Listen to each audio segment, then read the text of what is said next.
My name is Audra Fonicue. I'm the program manager. If you were here in November, I may look similar, just a little more gray hair. Shanika Brown is the contracting officer, our PCO for this effort. So you'll hear from both of us today, and we hope to hear a lot from you. So let's see. Here's the agenda. I'm going to give you some administrative marks, the traditional, here's where the restrooms are, here's our break schedule, all of that. And then we have Special Agent Padka from the OSI. Please don't think that we think there's an issue specifically here. Okay, I just want to put that out there.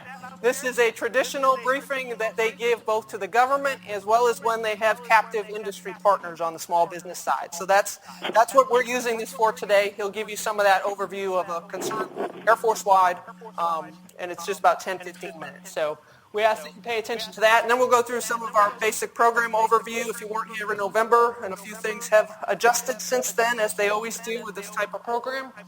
Give you a little bit on the schedule that you probably saw, very similar to what we talked about in November, with one minor adjustment. And then the purpose and outcome, again, we want good feedback between both industry and the government so that we have a clearer understanding on both sides. That's really our purpose for being here today and taking questions. I'm getting an awful lot of feedback. And then we'll go into discussions. Whatever questions you have, we hope you're comfortable asking them today if you don't have a one-on-one. But if it's something that would benefit the whole organization or the whole group here today, please bring it up. It's better to get it out once than to ask it individually if it's not a company-specific concern that you have. So that's kind of how we're going to go. We'll go to the next one. Already mentioned about questions. So we do have that org box that's being monitored by a couple people while we're here, but we do ask that you wait for the mic if you're in the room, just so those on the phone can hear the question as well and I don't have to repeat it. That would be real helpful. So administrative remarks. So emergency exits are here and at the back. We do have, that's going to drive me crazy up there. Yeah, so someone's phone's not muted if I'm getting that feedback. You're good? I'm still hearing myself. And okay.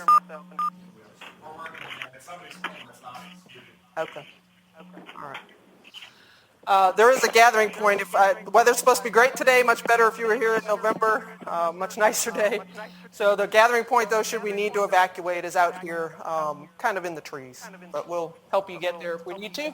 Restrooms are set at the back right of the auditorium. Otherwise, the middle of the hallway on each floor of the building adjacent to us, 892, is where the restrooms are.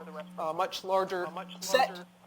We are recording, and we'll post that recording to FBO for those who haven't been here. So just please be cognizant of that. And another reason why we need to wait for the mics and speak up. I normally ask you to put your cell phones on silent. We're going to try to break every 75 minutes or where it makes sense based on where we're at with conversation. There is a food truck out back here. They were supposed to be set up earlier, but they're not quite. But hopefully it'll help with getting drinks. And if you didn't get a chance to have breakfast, they are supposed to be serving breakfast as well as lunch. If we do need to take a break for lunch, because conversation is still going on, we're going to target around noon and take about an hour. Lots of places off base if you want to try to do that, but the food truck will be here as well. Let's see. So one-on-one rooms, if you're not familiar with this building, the hallway directly across, this building next door is 892, and so it's the hallway directly across where those one-on-one meetings will be the rest of the week. We just need you to look for the door that you were assigned in particular. That's where those are. Wow. It's going to be a long day if I hear myself twice. It's bad enough to listen once. Okay, Special Agent Padka, come on up. Maybe you'll break the curse of... Probably not.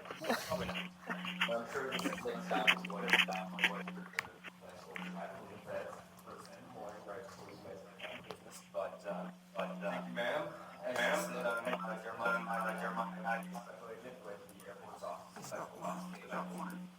Those of you that may not be familiar with what IDIQ is,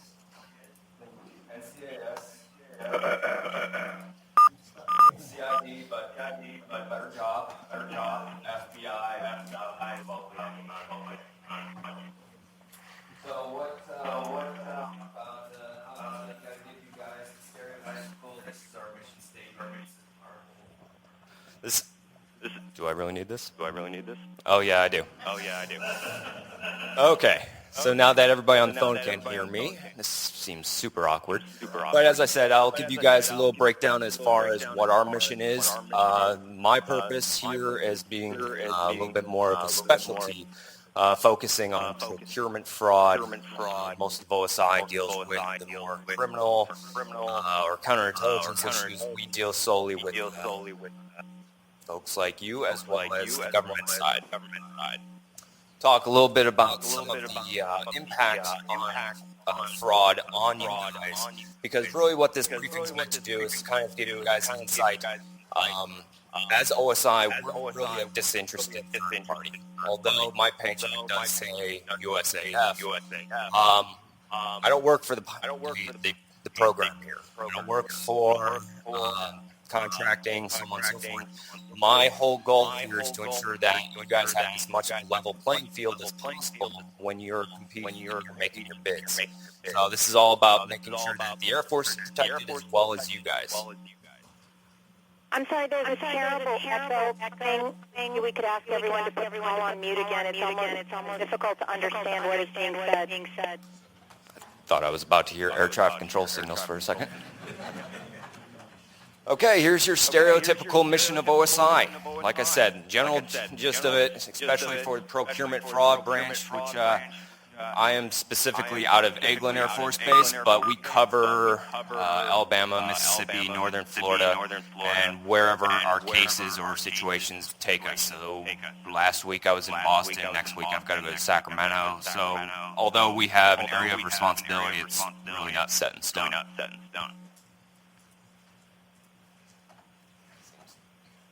Seems like the same slide all over again.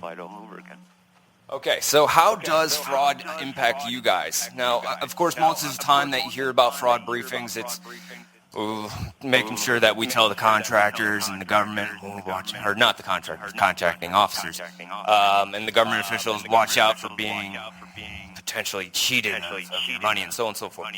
What this primarily revolves around is issues that revolve around and that concern you guys. Some of the impact of fraud that's really going to affect the contracting process from your perspective is specifically going to be making sure that there's no level playing field. Because if not everybody's playing by the same rules, or if folks are getting special favors, then obviously not the best person or best company is not going to be able to compete with somebody that's got an inside track. Some of the different types of fraud that we deal with that has a negative impact on you guys. Public corruption. You guys can read the slides. I don't know if folks that are listening in on the phone have visibility, but conflict of interest, procurement integrity, as well as anti-collusion. And we'll talk a little bit about some of the examples of those specific types of situations. One of the many forms of public corruption comes in the form of bribery. Now, our contracting officers, they know their limitations on their ability to accept favors, gifts, things of that nature. One of the things that we want to make sure that folks are aware of from your perspective is knowing those boundaries and recognizing being able to have somebody to voice those concerns to. That's going to be us. Like you, of course, they're going to have their own specific limitations in terms of, taking them to lunch, so on and so forth. One of the big ones, when I come up here to Gunter and talk with folks, you've got a small community. Everybody knows each other, not a whole lot of turnover. There's a good potential for folks to know folks and for relationships to form. And not that saying that, this is automatically a sign that something is wrong, but this is... Welcome to the Gunter Annex teleconferencing system. Please dial your... Are we all good? All right. Like I said, none of these situations in and of themselves are going to be indicative that definitely a crime or a civil action or any type of ramifications has occurred. But what it is for us is a sign, and what we hope is that you guys voice your concerns when you do come across some of these types of issues that you notice. We know everybody here, over the course of the next couple of days will foster relationships with each other and their respective companies. But one of the things that we're always concerned with is to what extent some of the relationships expand to. An example of that is maybe you have a contracting officer, or you're aware of a contracting officer who has a spouse, close friend, extremely close friend, has an employee that is working for one of the bidding contractors. In and of itself may not be a specifically harsh issue, but a potential sign of concern. Procurement integrity. Everybody wants to get to know what's going to happen before it's officially announced.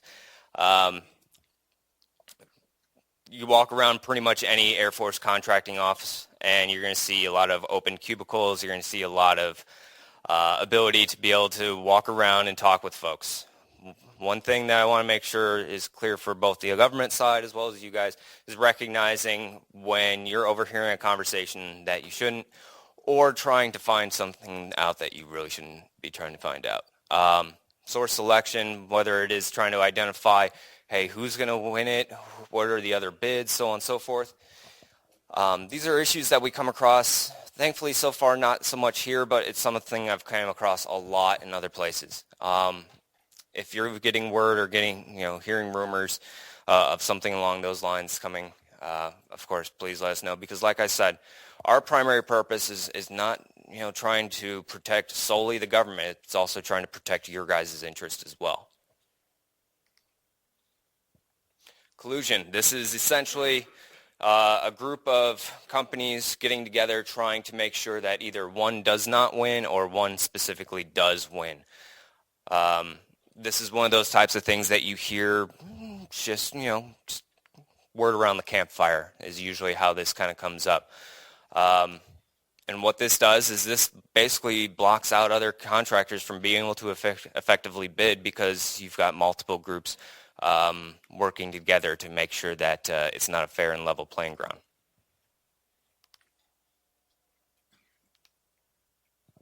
So what can you do? I'm going to go ahead and leave my several cards up there at the front where you guys signed in. I'd very much appreciate it. I don't expect you to probably really want to talk to me in front of all of your peers here. Most people usually don't come running, hey, I want to talk to OSI because I heard about some shady stuff going on. I'm going to go ahead and leave a large bunch of my cards up there. Even if it's not something that you're dealing with now, I'd really appreciate if you go ahead and take one, just in the event that you come across something that does make you raise your eyebrows, have the hair on the back of your neck kind of stick up. Because half of my job is dispelling rumors, and the other half is finally finding some type of truth after it. Either way, I get paid. So a lot of times I get phone calls, and it may be something that you guys identify that's not something that falls into the legal or civil actions lane, but it's something that helps these guys do their job better. It's like, hey, I'm noticing this going on, and it doesn't seem to be making the process be fair. Let us know. I mean, I'm all fine and dandy with answering mundane questions that may eventually not have anything to do with me, but it gets us out there and gets us talking to you guys. And I really want to make sure the primary premise is that you guys feel comfortable coming to us, because like I said, although I'm very appreciative of you guys welcoming us out here, we don't work for you. One of the many ways to get a hold of us, that's one of our phone numbers over there. In the event that you do call us, the one simple thing that we do ask is, prior to us being able to either, let's say we talk on the phone and maybe it turns out I need to come and chat with you in person, I think everybody would understand the term. Let's try and keep it on the down low. What that is essentially making sure that rumors don't get further embellished and that we kind of squash things at the lowest level. Because a lot of times, like I said, what we deal with may not actually be some type of criminal activity. It might just simply be some type of misunderstanding between multiple parties. And essentially, we just kind of play, the third party, just kind of listening at both sides and saying, okay, well, you're partially right, or you're both wrong. Like I said, here's our AOR map. And, of course, here's the standard part where I ask if you guys have any questions. Of course not. All right. Well, thank you very much. Thank you.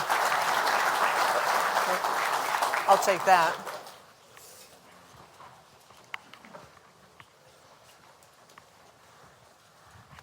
All right.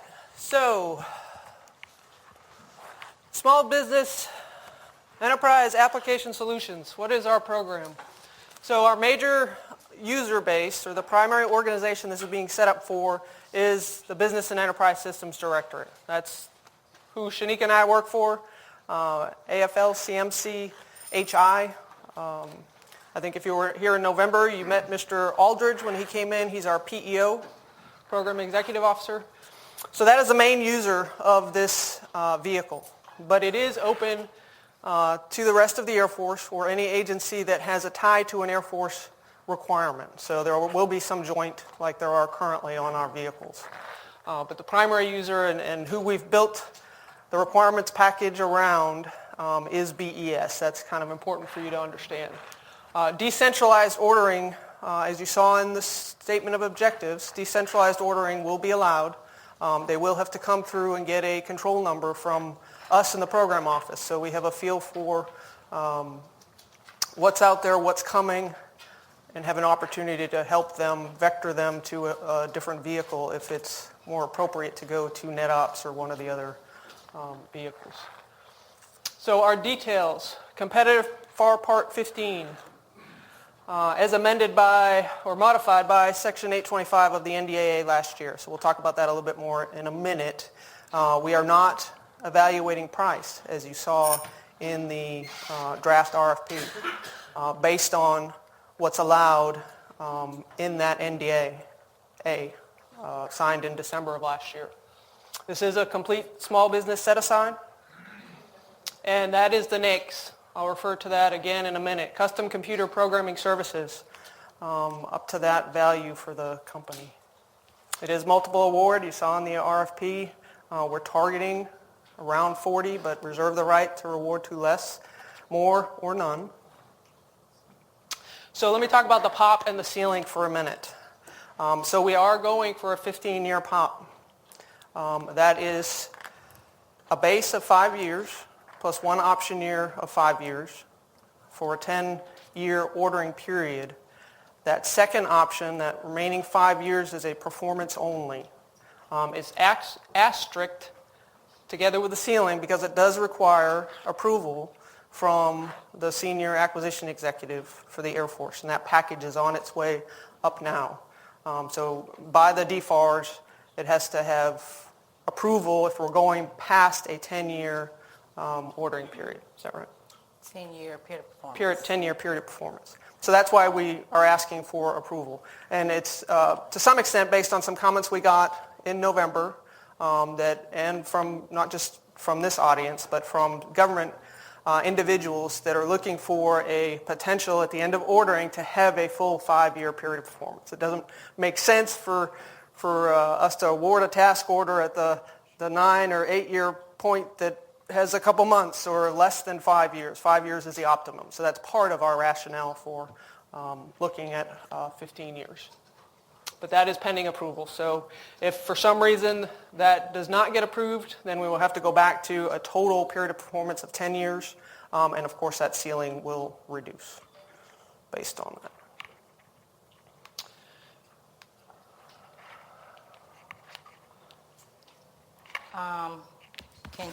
Can you hear me? Okay.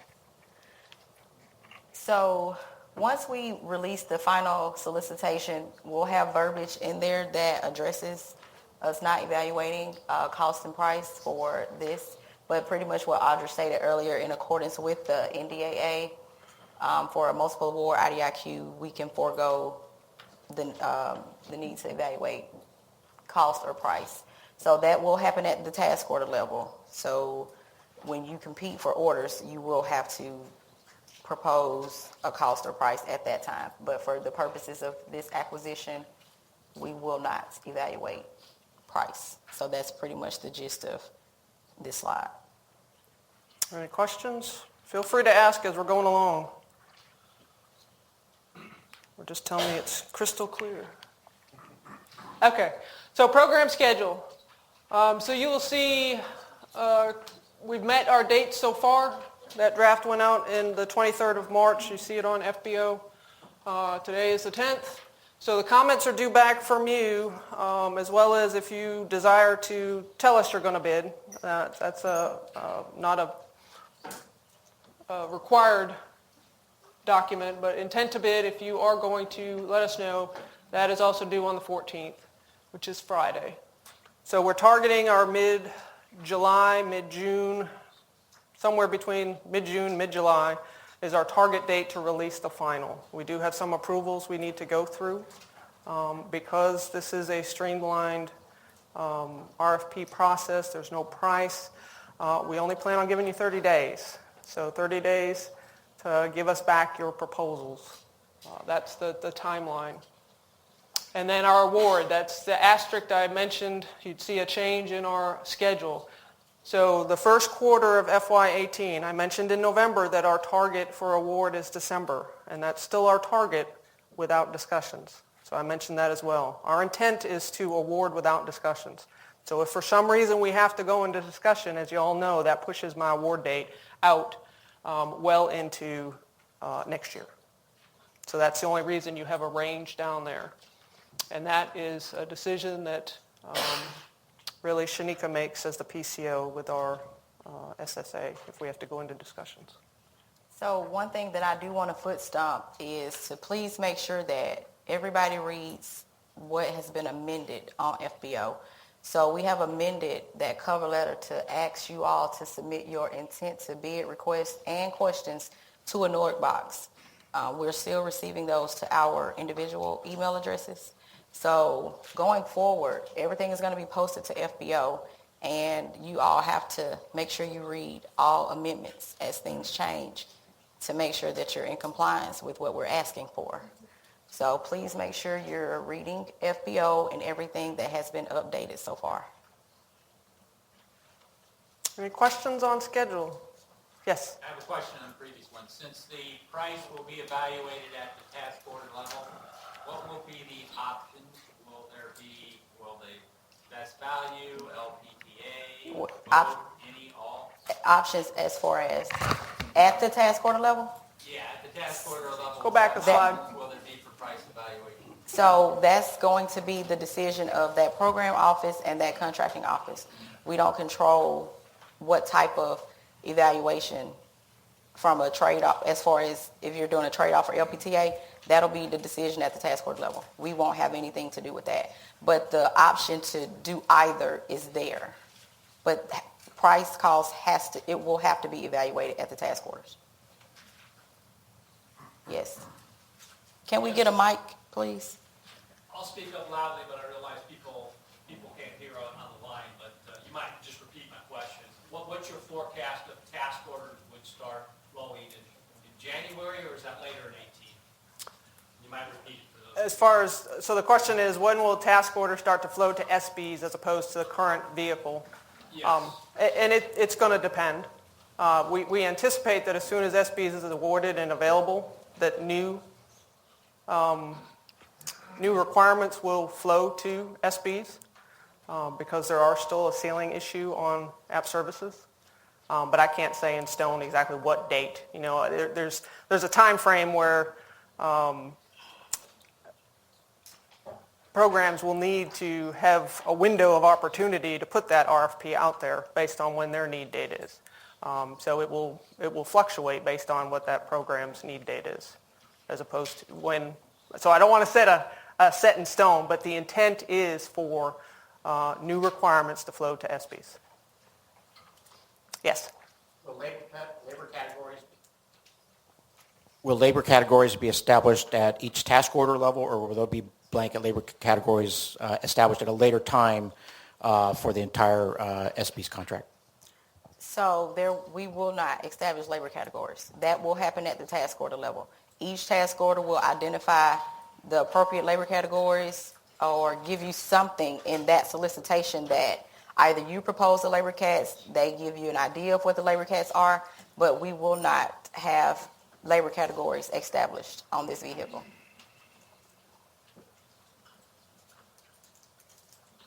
Anything else?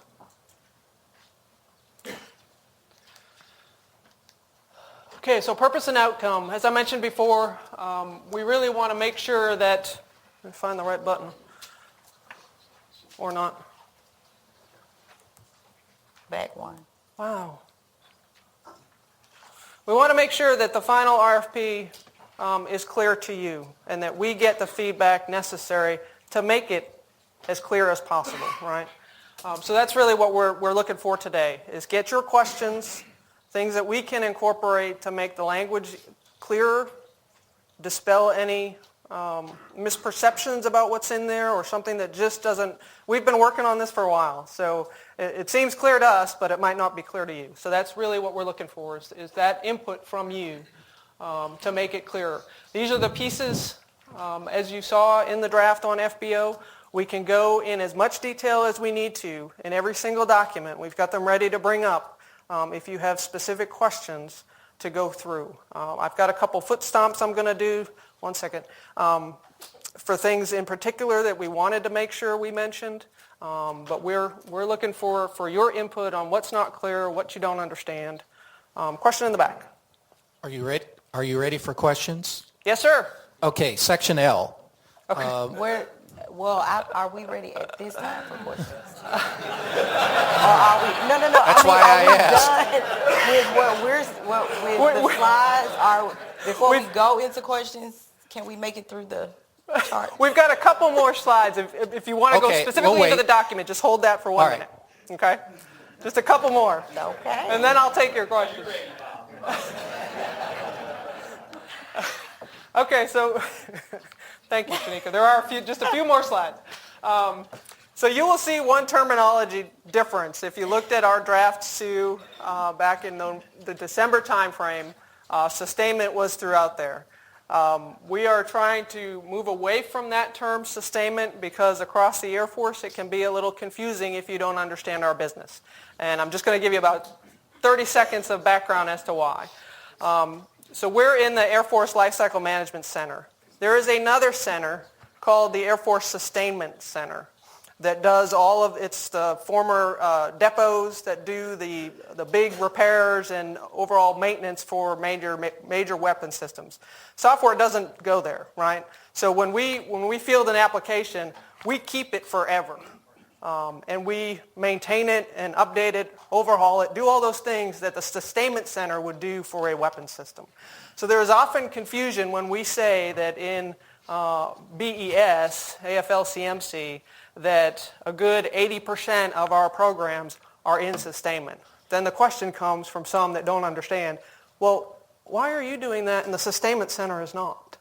So we're trying to make a differentiation between what is traditionally considered sustainment for software and what is considered sustainment for a weapon system. So I probably confused you more with that explanation, but I just wanted to give you some of the background as to why we've gone to calling it lifecycle software services. Because it's really from the time we start maybe a new application or a new system that is IT related to the time it is decommissioned, if ever, and put to bed, that often stays within the same program, office, and the same organization to do. So we're just trying to get away from, there's no reason you can't use it if you're used to using it, but you won't see it very often in any of our documentation. And I just wanted to give you some of the reasons as to why. No big real change in the work per se. It's really just a terminology refinement, if you will. Over to you. Okay. So we've had quite a few questions about joint ventures. And we're also going to put information out in our solicitation, but because we hadn't put much out in the draft, I just wanted to bring a slide to just, talk about JVs. So because this is, it's a total small business set aside, but it's not an 8A set aside. So all joint ventures that are going to propose for this, they have to be approved or be acceptable. I have to determine that to be acceptable. SBA does not approve JVs. They will approve mentor-protege agreements between companies, but the joint venture agreements will not be approved by SBA. So we're going to put a checklist or criteria, everything that is going to make an acceptable JV in the solicitation that you all have to follow in order for that JV to be determined acceptable for this acquisition. So there's a lot of information that you all can get on the SBA website, but for the All Small, that's what the new Mentor Protege program is called. It's All Small Mentor Protege.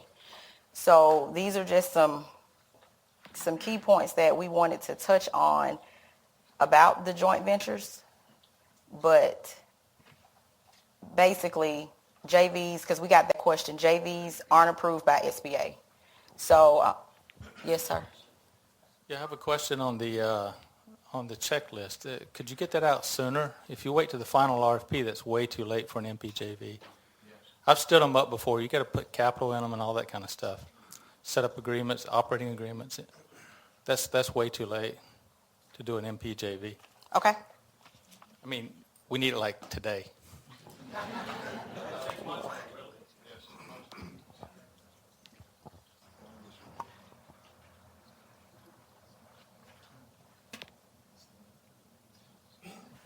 Yes, ma'am. I want to make sure I understand. So are you saying that you need to approve all JVs or just the ones that are not 8A JVs that have already been approved by SBA? All, because this requirement is not an 8A set-aside. SBA only approves joint ventures for 8A set-aside. For contracts that are going to be an 8A set-aside, they approve those. They will not approve it for this. Even though you're an 8A and you can have a joint venture with another company, SBA, they're not going to approve that because this contract is not an 8A set-aside. If you already have a joint venture that's in place and you're considered small under this NAICS code, then that would be appropriate. But it's for companies that are going to form a joint venture for this.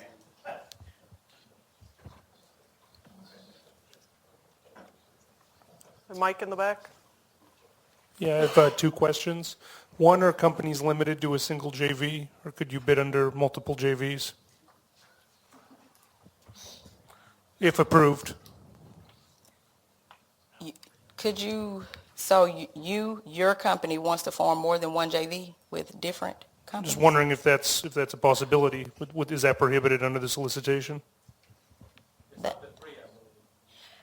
So no, as a joint venture, you can only get 3 contracts within 2 years. That's the rule of 2. Well, I don't know if he's talking about mentor. I'm not talking about mentor protege. I'm just talking about straight joint ventures. Could you? Okay. So that's something that we honestly haven't gotten that question before. We haven't really considered that. So. And then a second question.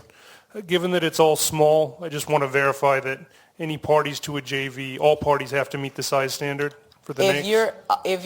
If you're not a mentor protege, so under the mentor protege, the protege has to be small, the mentor doesn't. But if you're just 2 small companies forming a joint venture, both companies have to be small under our NAICS. But in the case of a mentor protege agreement, the mentor can be large in this case? Yes. But the protege would have to prime? The protege must be small for this NAICS code. Great, thank you. So who needs to approve a mentor protege JV? Can you approve that or? So SBA, you have to have all mentor protege agreements. you have to have an agreement from SBA. Those are done electronically to expedite the process. So you have to submit that MPA with your joint venture agreement. The JV itself will be approved through me, but the MPA through SBA, that has to come from SBA, and it has to be current and kept current every 12 months. Approved before proposal submission? Yeah, but you have to submit it with your proposal. Okay. Yes, sir. Just to go back to a prior statement, if you have an 8A approved joint venture, do you still have to submit it for your approval if it's already been approved? You have a see that it's been We- approved. If you have a We need to see that it's pre-existing, been approved. Yes, you would have to submit your agreement that's already, whatever your approval that you've gotten as a joint venture, you can submit that. This is for companies who are forming new joint ventures. If you're already a joint venture or have a joint venture, you should be okay if you fit this NAICS code okay, thank you. if you're small. But for anybody who's going to form a JV, SBA only gives the mentor-protege agreements. They don't approve the actual joint venture agreements. Yeah, another question. Who has to hold the facility clearance? You're issuing a contract to the JV or the MPJV? So we're not asking for facility clearances at the IDIQ level. Those will come in place on task orders. Okay, who has to hold it? The JV would need to hold the facility clearance. If you can't, at the task order level, you all can be sponsored by that contracting officer until that JV can actually get that facility clearance, but it would need to be with whoever we have the contract with, which would be that JV. Yeah, could I mention that there were some problems with that issue that he's raised during the NetSense 2 contract, where in order to actually file a bid on a task order, some contracting officers were requesting you present a facility clearance. So it was a catch-22. You needed a sponsor to obtain a facility clearance, so you had to win your first task order. So for new JVs, there was no path to a facility clearance if contracting officers wanted one as part of the proposal on the task order. So you need to police your contracting officers. That's a requirement that they can. Anything else? This may be more appropriate for the RFP questions, but the way it reads now, a newly formed joint venture would have to use the past performance of that joint venture to qualify, correct? No, so if you're going to form a joint venture, so the two companies that form the joint venture can use past performance as their individual companies. Because if you're forming a joint venture for this, we would not expect that joint venture to have past performance. So those companies can use their past performance to propose. Sorry, I don't mean to hog the mic here. If you're part of a mentor-protege, approved mentor-protege relationship, do you still need to form a JV, or can you just bid as the mentor-protege?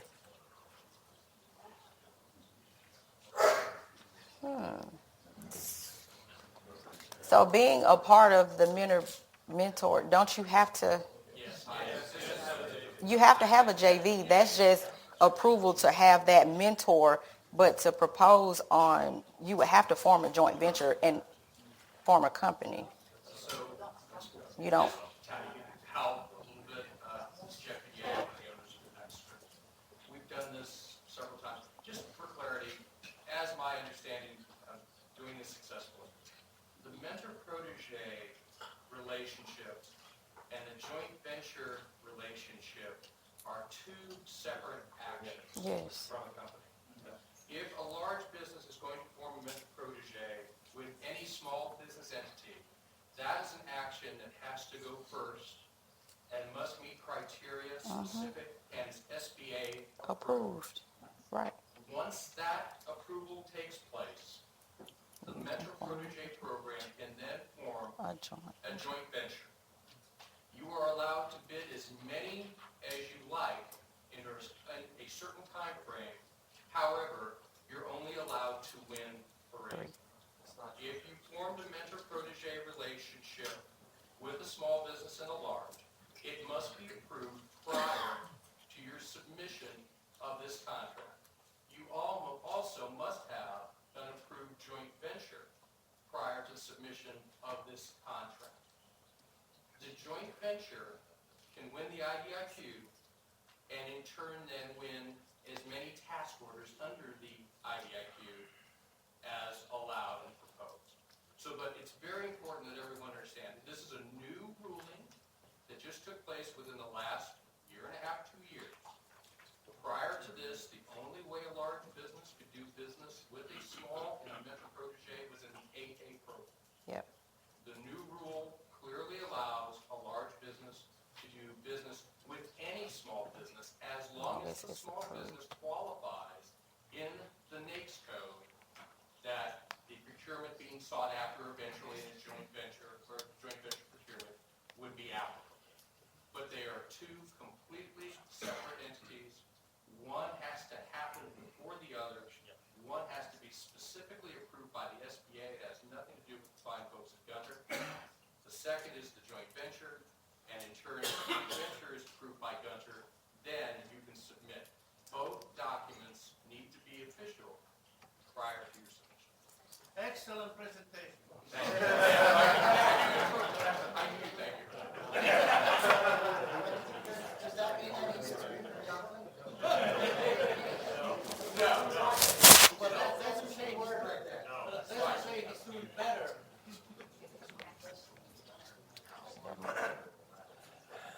Anything else? My dear Ed?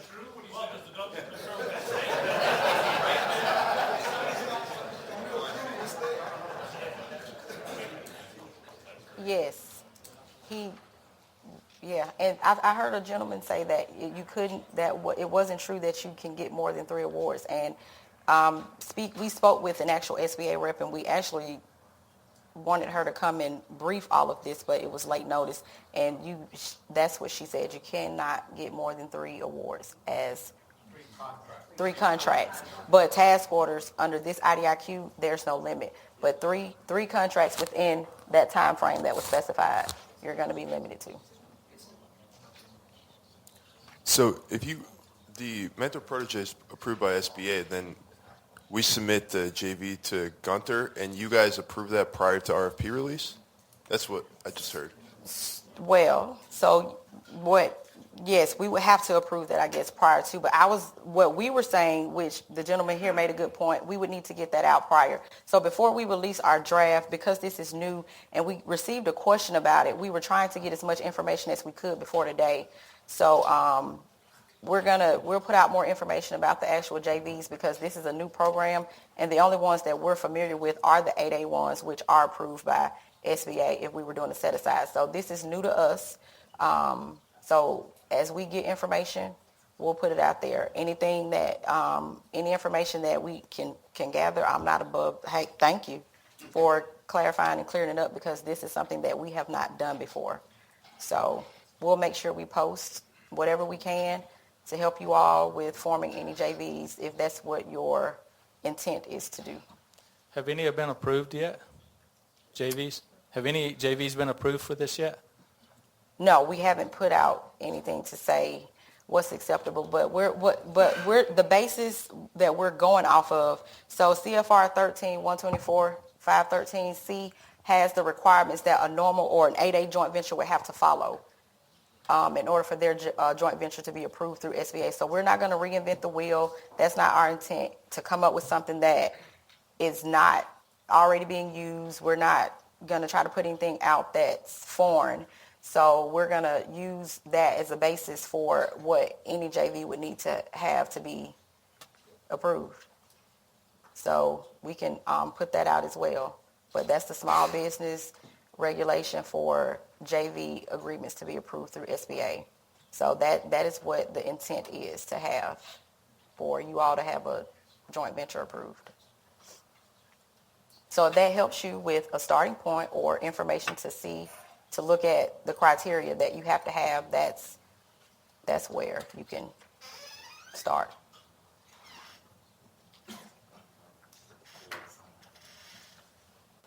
Any more joint venture questions? Okay.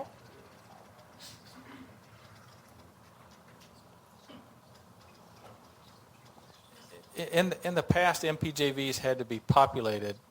Is that going to be the case here? No, the rule also changed on populated and unpopulated as well. Thank you.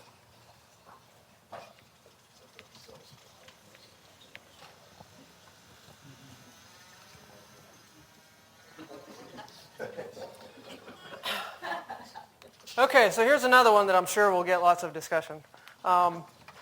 So we had a lot of lively discussion back in November about CMMI. Those that had it wanted us to keep it. Those that didn't think it was worthwhile. That was kind of my takeaway. The room was almost split in half. What you saw in the solicitation is CMMI development, level 2 as a minimum. And that most likely is what you will see in the final. So as I mentioned at the beginning, this IDIQ is primarily for the Business and Enterprise Systems Directorate. Our line of business is software intensive. Development is more appropriate for software intensive. There are some big things that are missing out of services. Service is very good, but there are some things like technical solution, validation, verification. Those processes are not evaluated under service. So we've got a lot of questions about that, and I just wanted to give that rationale. Early on, we were looking at multiple certifications, but through our advisory and review process, we have settled on CMMI development. So a few other key points of emphasis. You saw in the solicitation that you have a maximum of 6 contracts you can use as your reference / justification / technical experience, past performance. We have limited you to 6. The ones that you use for the technical self-scoring must also flow to past performance. So please don't miss that nuance. It's in there multiple times, so you probably saw it ad nauseum, but we wanted to make sure that you saw there is a maximum of 6 that you can use to reference. If you only use 3 or 4 for technical, that's fine. Then you have a couple extra you can use on past performance. But any that is used for you to show the government your technical experience must also be referenced in your past performance. So that is my main emphasis for here. And it is the CRM that we use to check that and validate that what you've shown us on technical is also what you're using on past performance. Any questions on that? Yes, ma'am. Yes. So going back to the JV, so I'm sorry because you guys are forcing us through this JV knothole. We're forming a JV. We're CMMI Dev Level 3, but when we come into the JV, do both companies have to have CMMI, just one company? No. Does it have to be the managing partner company? What's the deal here? So we put that out in a letter after we got several questions, I believe. No? I thought we did. We posted that in the letter that just one of the companies for the JV needs to have the CMMI Dev. Thank you. Yes.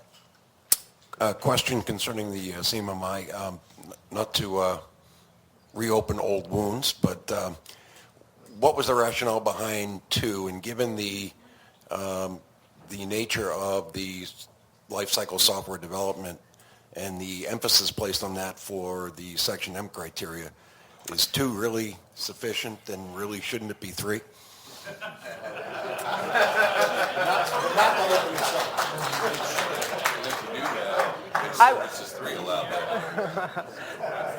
Audra's personal opinion? Let me go give you the program opinion instead. So 2 was chosen because this is a small business set-aside. And we've got a lot of feedback from both government and industry that small businesses can't necessarily afford to be 3 or above. I'm just telling you the rationale. There are a lot of, 2 is managed, as you know, and that's what's currently required on the app services small business. So we didn't see a need to change it based on that we're still doing a small business set-aside. Along the lines of, the program is systems and software development, why would you not require all companies, being both companies or all companies in JV, be CMMI level 2?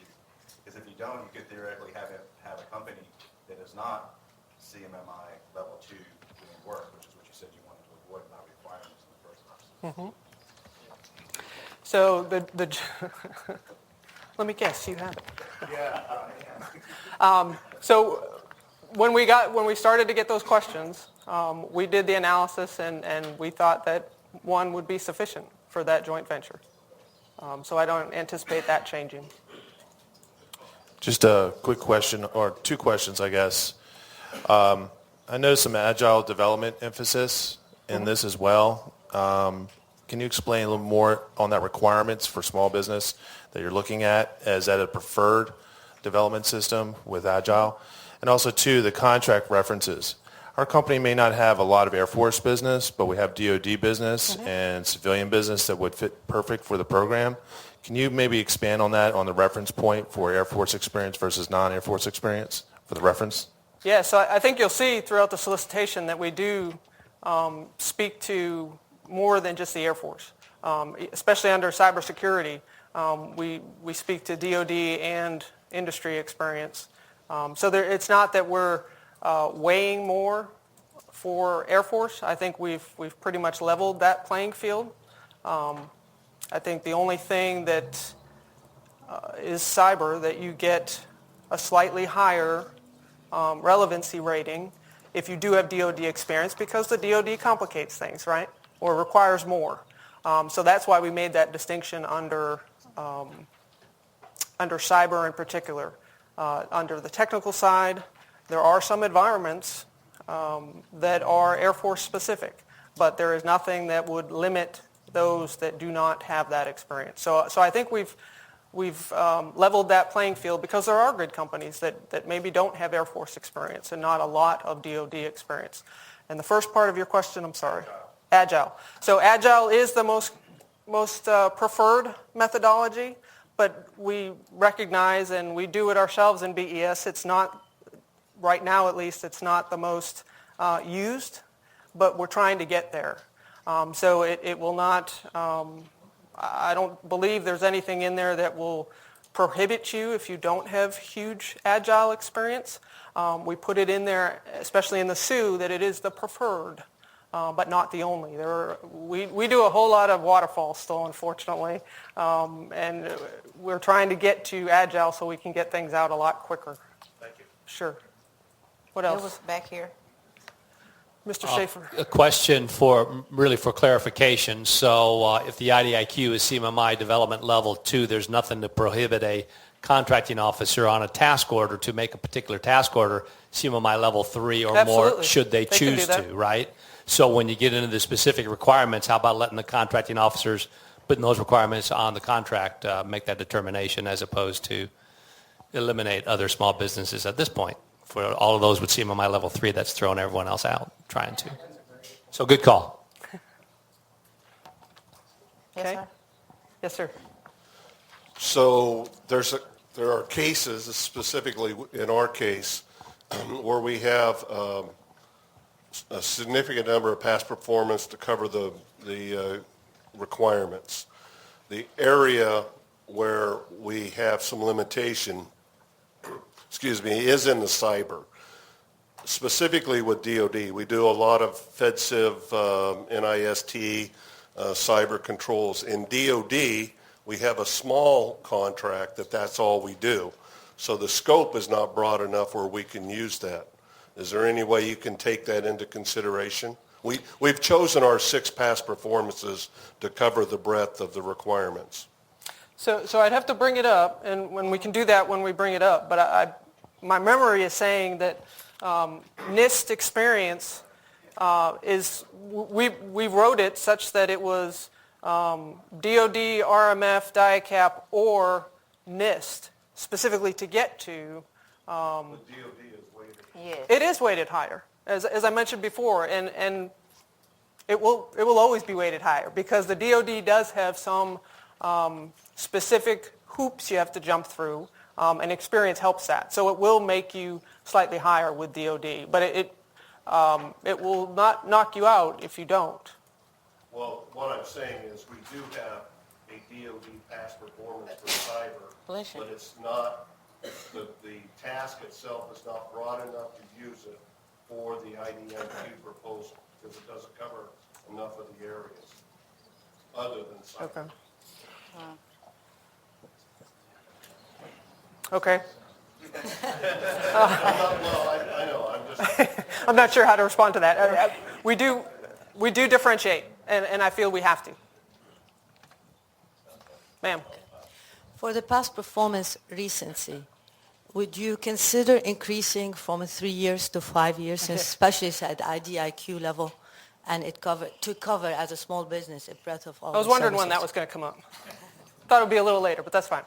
So you'll remember from November, we specifically asked the question of recency, and it was slightly overwhelming that it was 5 years from the audience.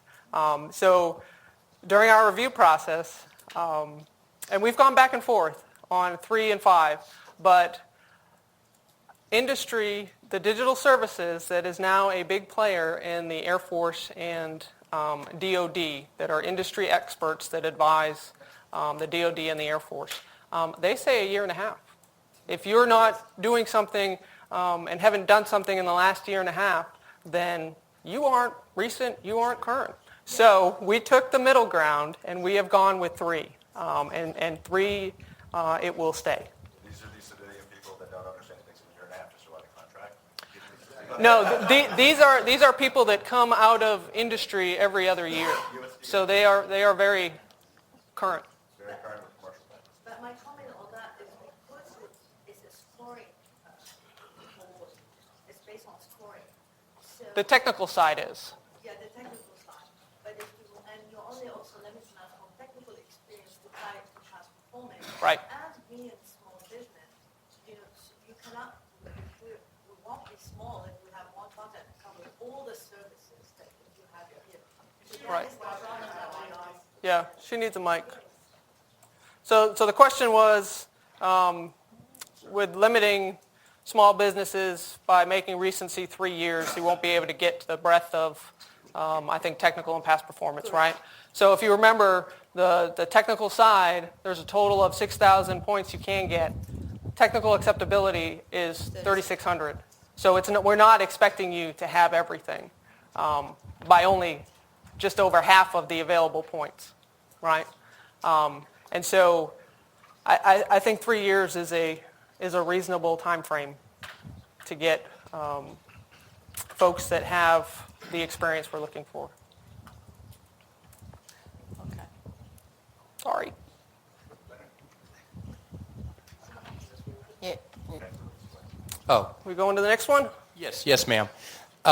If memory serves me correctly, on NetSense 2 application services, then application solutions, a $1 billion contract, there were 12 awardees, and if I remember correctly, over 50% of us were CMMI level 3, while the other less than 50% were CMMI level 2. And I think the philosophy, the bidding strategy that a lot of the prime contractors, myself as one, had was that if 2 made us green, 3 made us blue. And if I understand correctly, the model we'll be using for the new contract is going to follow something similar to GSA Alliant and GSA Oasis with the point scoring system. So my question to the government is, would the government consider points, additional points, for a team that had made the investment in CMMI level 3, even though the minimum requirement is CMMI level 2? Yeah, we looked at that early on, and CMMI is now it's a gate. It's not something that we're evaluating under the technical scorecard. So it is the first thing you've got to show us in order to have us evaluate further. So CMMI level 2 and app services, previous contract, they actually allowed you to show similar processes as opposed to just having the certification itself, and we're not doing that. So we're looking for the actual certification itself and not evaluating your processes. We're going to let the CMMI assessment teams do that. So we're not going to add additional points if you have a high level, because as was mentioned before, the task orders, if they require a higher level, they will specify that in their task order. Anything else before I move on? Right. Okay. So I think I saw that subcontract past performance can be included and evaluated, but my question, of course, is how will you evaluate subcontract performance? So subcontract in the sense that the offerers subcontract, right? Just to be clear, Yes, we're not looking at teaming arrangements at the IDIQ level. So it'll be the same as, we're not differentiating whether you did the work as a prime or a sub. We just need to be able to, if you use that in past performance, we need to be able to verify that. So I guess that's the question. There's no CPARS, for example, on a subcontract for performance. But you do have to do a questionnaire for us, right? Gotcha, thank you. So that was the other thing, is that we may not be able to go in PIPRs or CPARS and look up that contract that you're referencing, but we have asked you to provide a questionnaire to someone from that program office, the warranted contracting officer or whoever's, or industry partner, whoever can speak to and is willing to sign that, and that is what we'll use to validate that experience that you're referencing.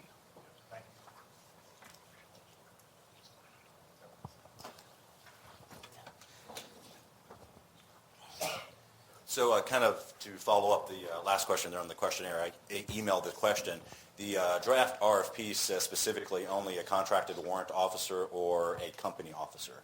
So what you just said was a program person. So my question was, the CO doesn't really know what we do. The program person is really the one that should assess. Is that going to change? Well, but the program person will fill it out and tell the CO to sign it. Okay, got you. So my real question that I wanted to ask kind of ties to the point question and related to what GSA did with Alliant 2 and their self-scoring worksheet. The current self-scoring worksheet is really all about technical. There's not a piece about company capability. Two specific ones in addition, well, three in addition to the CMMI that you already addressed. One was DCAA audit, whether the firm has actually gone through the rigor and process of having an audited financial system and accounting system to be able to perform. And the other one was facility clearance. They evaluated secret and top secret to be sure that at the end of the day, you've actually got a pool of IDIQ contract holders that can perform to the classified task orders and outcomes. So what was your thinking around not including those in the self-scoring worksheet? We didn't see, well, for facility clearance, we were going to leave that again at the task order level. We didn't see a broad enough basis for requiring it at the IDIQ level. So our SUE also talks to that there is no IDIQ level facility clearance required. And what was the other? It's more for point. So at the end of the day, what happens if you end up with not enough companies that have facility clearance? You would want to incent more by giving them some bonus points. Or is that just not a concern overall? But even the points might help, right? Depends on the gate. So I'm not saying a gate, I'm saying it should be more points for whatever the threshold is. At some point, there's going to be a line. You got this many points you got to cut off these people. So you want to include some that have facility clearance to maybe nudge them above that line. We can consider it. So Mike. So the question was, why didn't we include facility clearance as a mechanism for awarding on the points on the technical side? Because that's another differentiator that could be considered.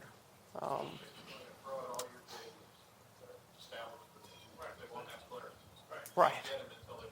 I was going to say facility clearance would be specific to that order, or you would have to have it for that. And then, like I said earlier, we as contracting officers, if we can sponsor companies.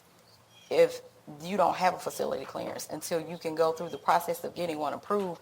But a facility clearance would be specific to that work, that order. It would just determine, it just depends on what that requirement is and the type of clearance that you would need, and that would be specified in the task order. So you can't just get one just to say we have one as a. Well, we already have one, but the idea. But I mean, you would have to have work. You would have to have work that supports you to get one. I guess, like if a company didn't have, I didn't think you could just say I want a facility clearance. We're doing other work that has. Then you would have one. But if you don't, you would have to have work or wait on work to get one. But as it relates to your other question about DCMA audit, so as that's something that we determine responsibility as we have to do a responsibility DNF for each company that's going to speak to your financial health and all of that. So that'll be determined within our responsibility documentation that we will do for everybody. So I don't see the value added in putting that on the score sheet. And also as a small business, you all aren't required to have approved accounting systems. That you have to have adequate, but you don't have to have an approved accounting system. But that's something that we determine as responsibility in accordance with our Part 9.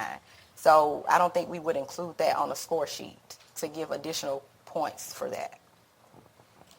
I'm sorry, excuse me. Can we please ask that no one ask questions without a microphone, please? So with You guys in the back want to come sit down? There's lots of seats. with the joint venture and having the small business protege program, and this SBEAS government is allowing kind of a large business entries as a backdoor, having the joint ventures because with open availability of large to create JVs with small. So would government consider anything in the scoring if the past performance of the small business, even in the JV, give a higher weightage so that the strong small business get in the list of the 40 rather than the very small business with the large, using the large business past performance getting the top 40? So I think the only way that large business is going to be involved is if it's a mentor protege, not the regular JVs, right? Yeah. That's true, and since I said now the new, as I already explained, with the new mentor protege program, getting that MPA is easy to get that these days. So it would be a kind of a backdoor entry for 40 large into a small business set-aside program.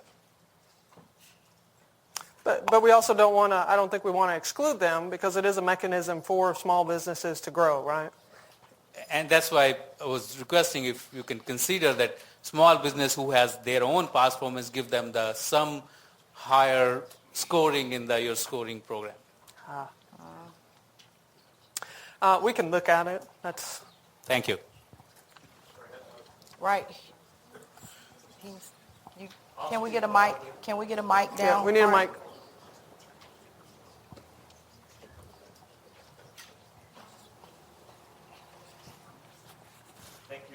Can everybody hear me?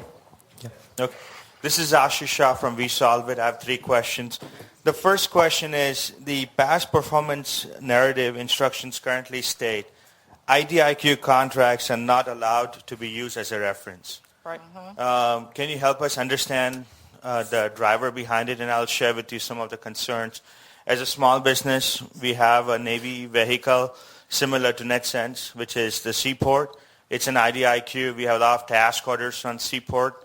But effectively, that statement, unless I interpret it... So you reference the task orders, not the the IDIQ. IDIQ. Because if you use an IDIQ number, then we would need to look at all these task orders. So you need to give your specific task order that is... Perfect. Got it. My misinterpretation. Thank you for the clarification. So maybe we just... Okay, so that means we should clarify that if you have that question. So...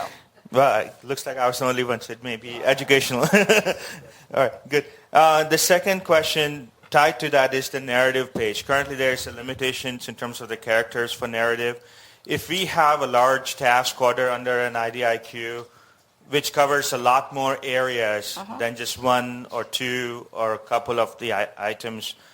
Is it possible to expand the narrative page to be based on the number of technical areas that you cover? So if I cover 3 or 4 technical areas, allow me those 4 extra pages so that I can communicate effectively all those areas. But if my past performance reference has only 2 technical areas, then give only 2 pages. So effectively, you're limiting the narratives, but it's at the number of task areas that you cover, potentially as a consideration.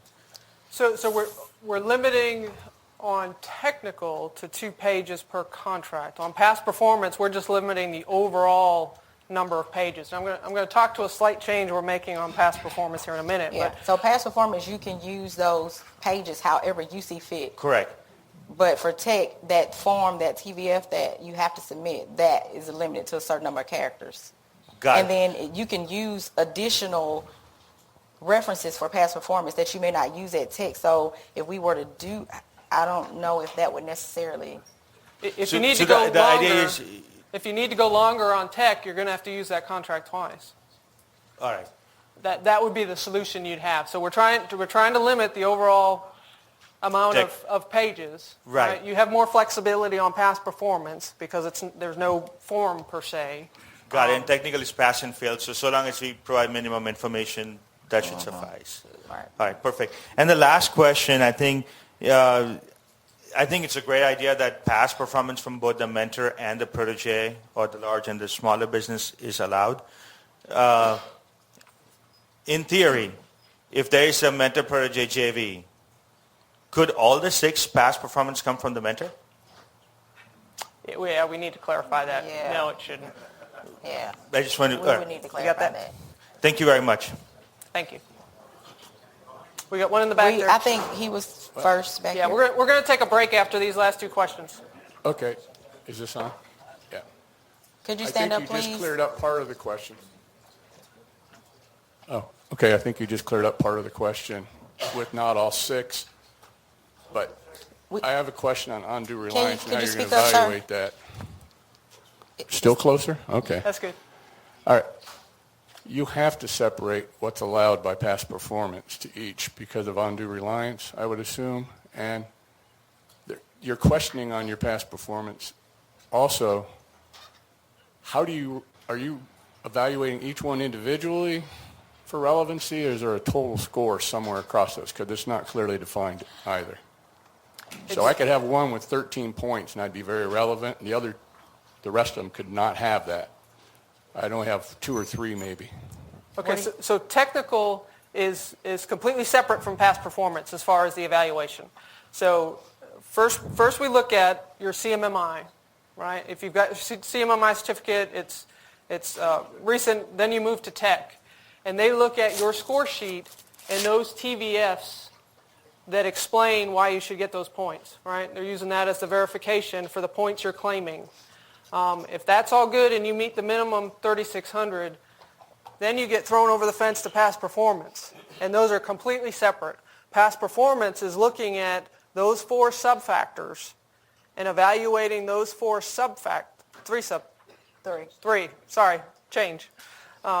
those 3 subfactors and giving a confidence level for each one of those subfactors. All right, so they're going to look at whatever you've used in your past performance narrative across those contracts. If you only use one for cyber, then it would probably be pretty easy to evaluate. If you use all 6 to address cyber, then they've got to look across those 6 and come up with that one subfactor score. Not rating. Score, but subfactor confidence level. Yeah. So there is no score for past performance. And so if you submit, say to address subfactor 1, if you're going to submit 3 contract references, your assessment will be based on the evaluation of those 3. Each reference is not going, we don't give the contract references a rating. So if you're going to use 3 to address one subfactor, we'll look at those holistically after we evaluate them to give you a relevancy rating, you're going to get a quality rating, and then you're going to get an overall confidence assessment So we're going to look at each reference. We'll read it, evaluate it, and this is how you address subfactor 1, and we'll roll those, say, 3 references together to give you a assessment for subfactor 1. That help? I think we had one more before we were going to take a break. Here. All right, 2 more. First up front. Can we get a mic for him down here? Yeah, while you're waiting for the mic. Can you just clarify your statement earlier when you said you were going to relook at the issue of joint venture past performance? Because under, and I realize it's not an 8A, but under 8A, venture protege joint ventures, the SBA is set up so that the joint venture is viewed as the entity with all the past performance viewed siphoning up. So are you saying you're going to take a different route from them? No. So I think the question was... No, it was your statement earlier. You said we'll have to relook at that. When someone asked about past performance from the mentor versus the protege. I believe the question was... No, those guys' question back there. No, I think it was... No. He's right. It was back there, and then you made the statement that we'd relook at it. The question was, all 6 past performances come from the mentor. That was the question. But all 6 past performances come from the mentor. Right, the large business. Right. I said, that doesn't sound right. We need to look at it. Okay. My comment is that the SBA, when they set up the program, basically stated that the past performance of the joint venture is viewed in aggregate and considered as owned by the joint venture. So I was just curious what you meant when you said you needed to relook at that. So So if you're already a joint venture and you're saying you perform work as that JV, No. is that what you're saying? No, what I'm saying is that the way the program is set up by the SBA, it basically says if you're an approved joint venture, then the past performance of both parties is viewed as owned by the entity, and the entity, So I just want to understand whether you were saying you were going to deviate from that, or whether... No, so the way I heard the question was specific to mentor-protege joint ventures, was whether or not all of that past performance could come just from the mentor. Now, if it's all shown as the mentor-protege, then I'm not sure we could see the difference. But if it's just a newly formed one for this purpose, it doesn't seem logical that we would just allow that mentor's past performance, right? So that's where I was going. We'll just have to get smarter on that in order to prevent that type of situation. Sure. Yeah. Okay, I think there's one more, and then we're going to take 2 more, and then we'll take a break. I think I've said that a couple times now. Yeah, I have one question on the task order and the past performance. Could you speak up, please? So what my question is, typically when you have I found that we missed one thing, which is a collection of task orders that was there in Alliant. It kind of levels the playing field between a C-type contract and IDIQ task order contracts, because typically when we do work over multiple years in IDIQs, they get issued as individual task orders. But whereas a contract with a base plus option would be able to use that as one TVF. So would you consider collection of task orders like Alliant, so that we can use a collection of renewed task orders? So could you? So when you have a C-type contract, which is a base plus option year, Yes. I could just directly use it as one TVF. But if I was on an IDIQ, the POP is only for 1 year. So every year renewal or continuation of the same project would show up as multiple task orders. So can I combine those task orders as long as the scope is the same as one TVF? Are the different task order numbers? They are different task order numbers. Those are different contracts. Right. So that actually differentiates between a C-type contract and an IDIQ contract, because essentially they are exactly the same except 2 different contract vehicle mechanisms. So you're saying a C contract is the same like a general contract, like a base plus 3 option years, that will be considered as very easily one TVF. But if I was doing the same scope of work on an IDIQ, a lot of IDIQs have a 1 year period of performance restriction. So they will issue me the same task order 3 times, and they will have 3 different task order numbers. Okay, so you're saying your task order is a 1-year pop, Right. And you're getting that over, and that changes your contract number because they're issuing you a new order with a new number. Right. It's essentially renewing it But for it's the the next same year. work, But it's exactly the just a same different scope. number. It's exactly the same work. Then I should be able to combine it because, it's essentially the same. So that's something we would need to. I think he's talking about a single award IDIQ where instead of doing options years, They just issue. order for every year. Right. So it's a single award. It's a single award, not a multi. Right. Okay. Okay. Let me ponder. Let me think about that. And You got that? the other minor award question IDIQ. is, Because essentially it's the same scope of work, but if we're saying you can only have that one contract reference, then you're going to be limited, especially with the 3, with our our recency and all that being 3 years. And okay, so let me think about that. So could you send that question Sure. in? Make sure we. Sure. Yeah. And the other question is, I saw your the technicalities on the mobility.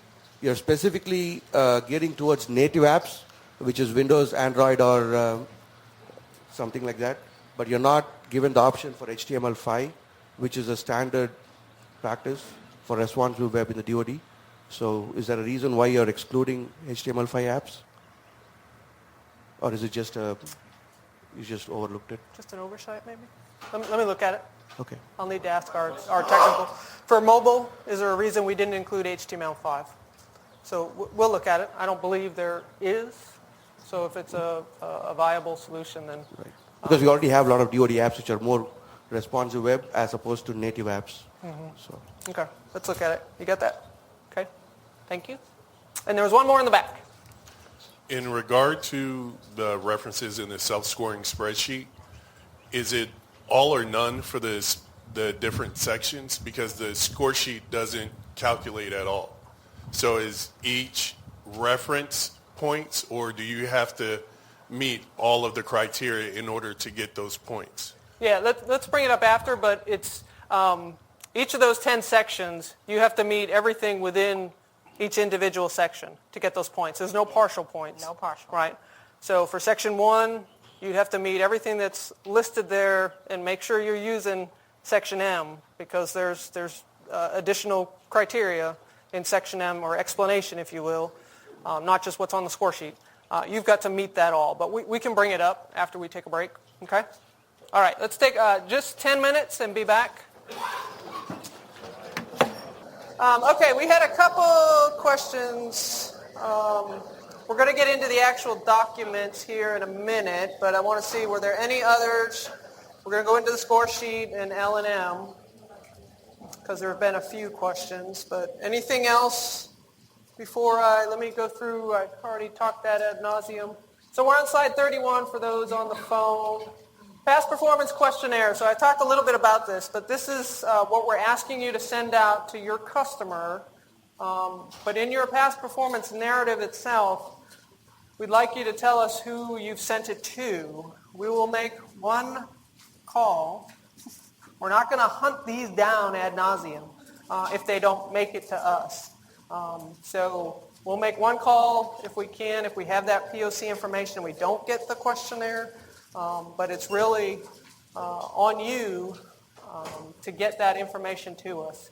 And it's important for those that have industry-only experience. We can't look up in CPARs and PIPERs for something else to use. So that questionnaire, we need you to make sure it gets to someone who will fill it out for you.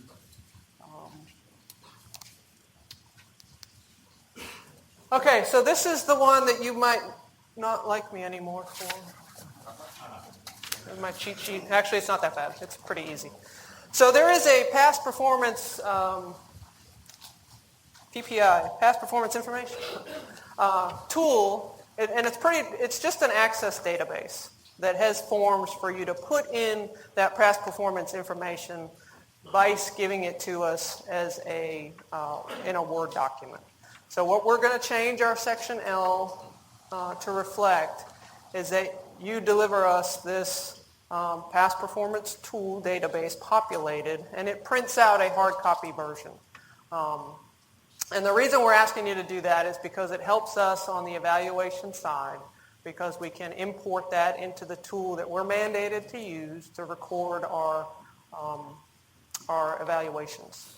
So it helps with streamlining the process to help keep us in a reasonable timeline, and we don't have to fat finger everything and copy and paste. So what does that mean? What that means for you is that there will be what we describe as the past performance narrative will be required to be delivered within the tool, which is the soft copy. And it's just a Microsoft Access database, like I said, with forms. And then it allows you to print.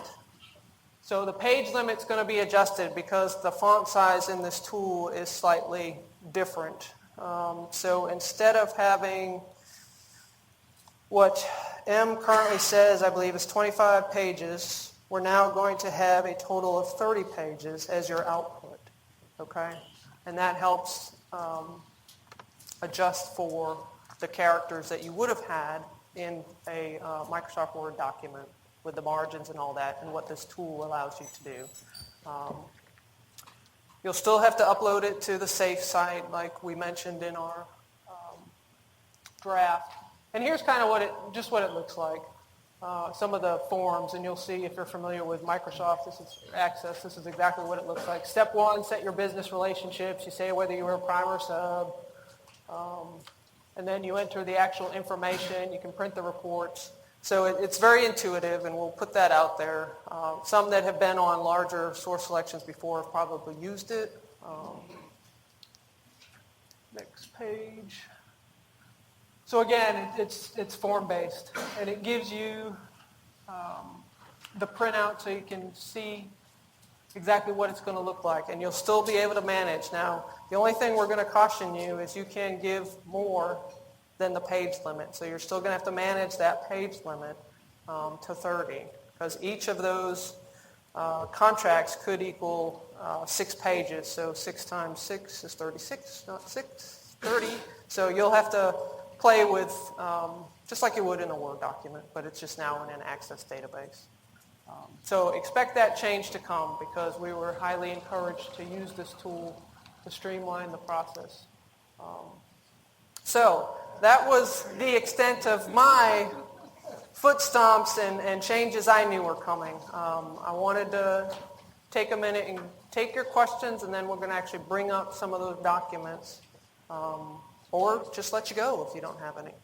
But I'd really prefer to have your questions come out here so everybody can hear the answers versus getting them all in one-on-ones, because then we've got to, if it's not proprietary information, we've got to type that up and put it on FBO for everybody to hear. So the result would be the same, right? Your questions you ask in one-on-ones will still get out there, but I think now would be a little bit more profitable for those that don't have one-on-ones scheduled. Go ahead, sir. Is it possible to get access or a copy of the PPI tool ahead of time? Yeah, we're going to post that, just a sample, probably by next week, just so you can see that it's not something to be overly concerned about. It's just a different mechanism for capturing that information. Sir? I was wondering if you could go over the guest submittal process in SAFE. We don't have DoD-issued CAC cards in our firm or .mil email addresses. It wasn't clear from the starting guide how we actually register and submit using the SAFE system. I'm not sure how you all register. We'll have to look at that. But normally, how SAFE works, we'll upload documents. We have to. There's going to be a one-time password that you can use. So for you to access anything once you go out there. But I'll have to look into that. I'm not sure on the contractor side what you all need to do. But I do know there's just a one-time use password, so you need to probably have more than one person that can get access to the documents.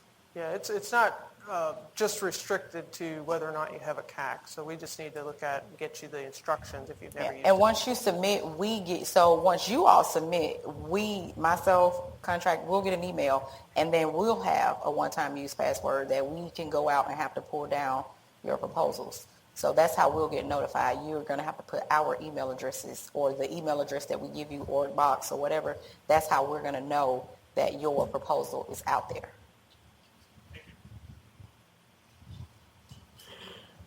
Okay. Nothing else before we go into the documents? Do we need to pull up documents? Well, I think we had a couple questions. There was one that caught me at the break on M, one on the score sheet. Okay. Okay, we have a question. Where's the mics? You're closer.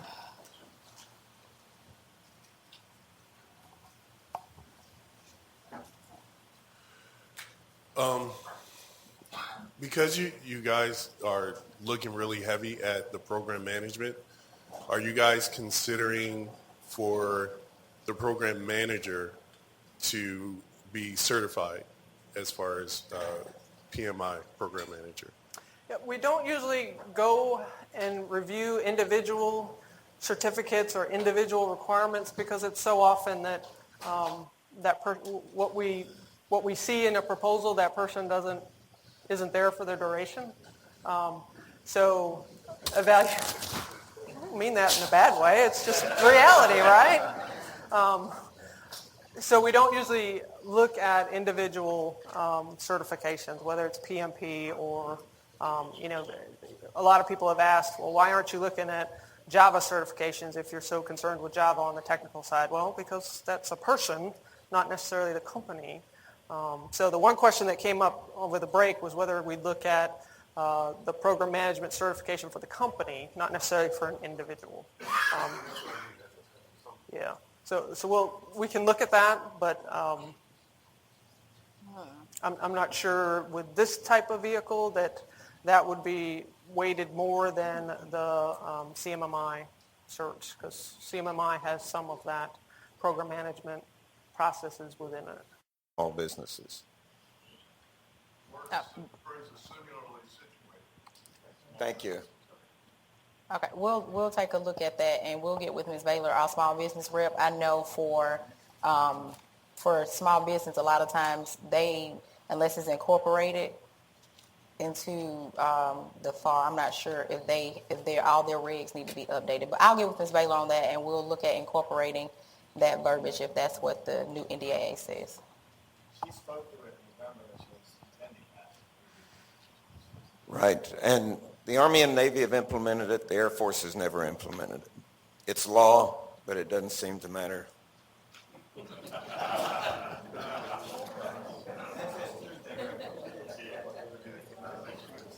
Okay. We will look at it. Yes, sir. In the mic in the back. In 4.7 and 4.8, in reference to travel and ODCs, is it the intent that G&A will not be paid on either of those, as it states there? That seems unusual. Yes. That's the intent, that at the task order level, charging G&A to travel and ODCs. That's the intent. Yeah. So what? Material handling on ODCs, is that allowed, or?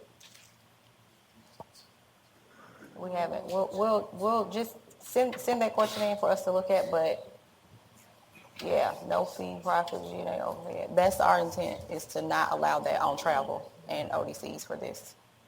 But we can reconsider that if there's. Yeah, I just wonder how we recoup our costs. I mean, we understand that it's costs, they should be actuals, but we'll look at that. I know the current one does allow that, but I think there was a reason we changed that about this one. The current app services allows for that to take place, but there was a reason we did that on this one.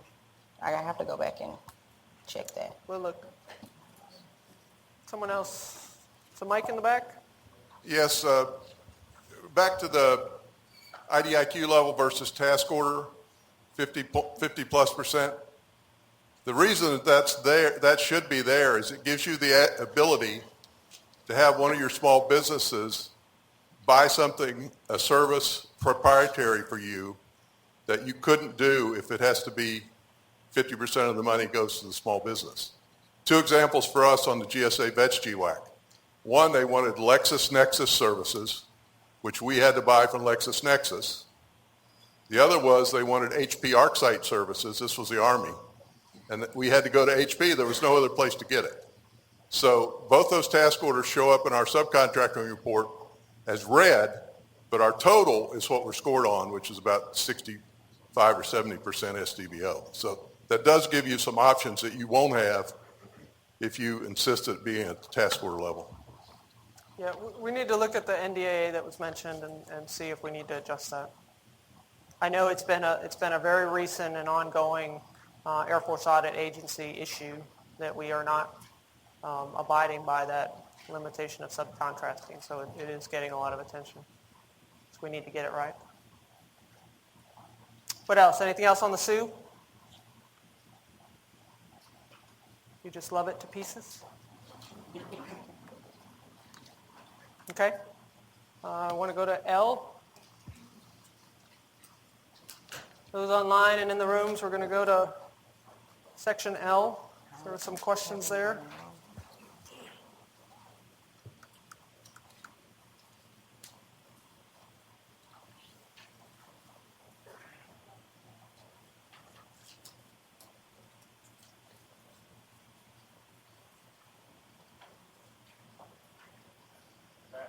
I don't have any good jokes.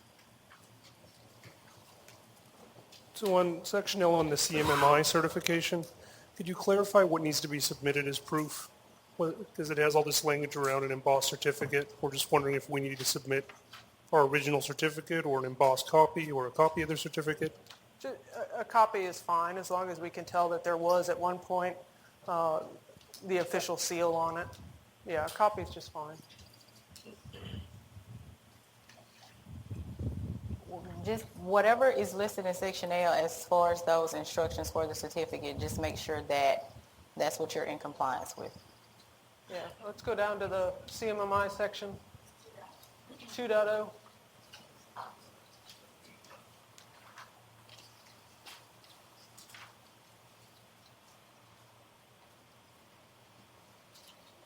There you go, right there. Look, look, look.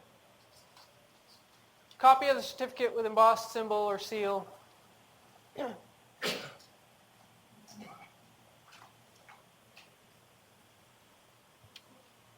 that good? We need to tweak that words at all? Everybody? Certificate at a minimum.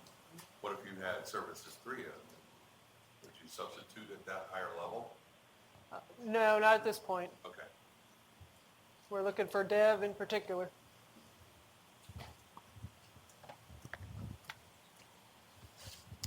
What else on L?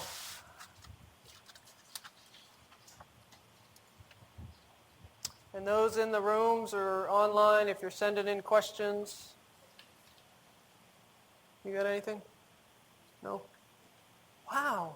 Come on, we don't write this clear. Nothing else on L?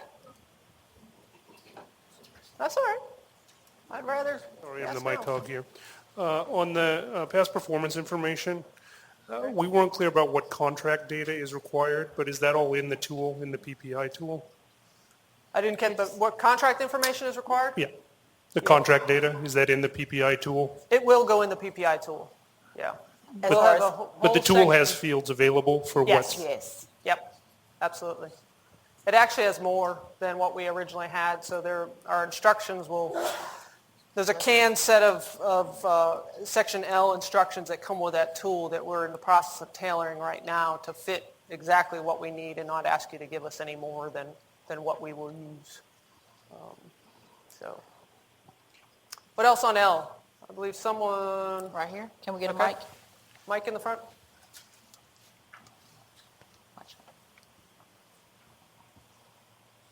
Thank you.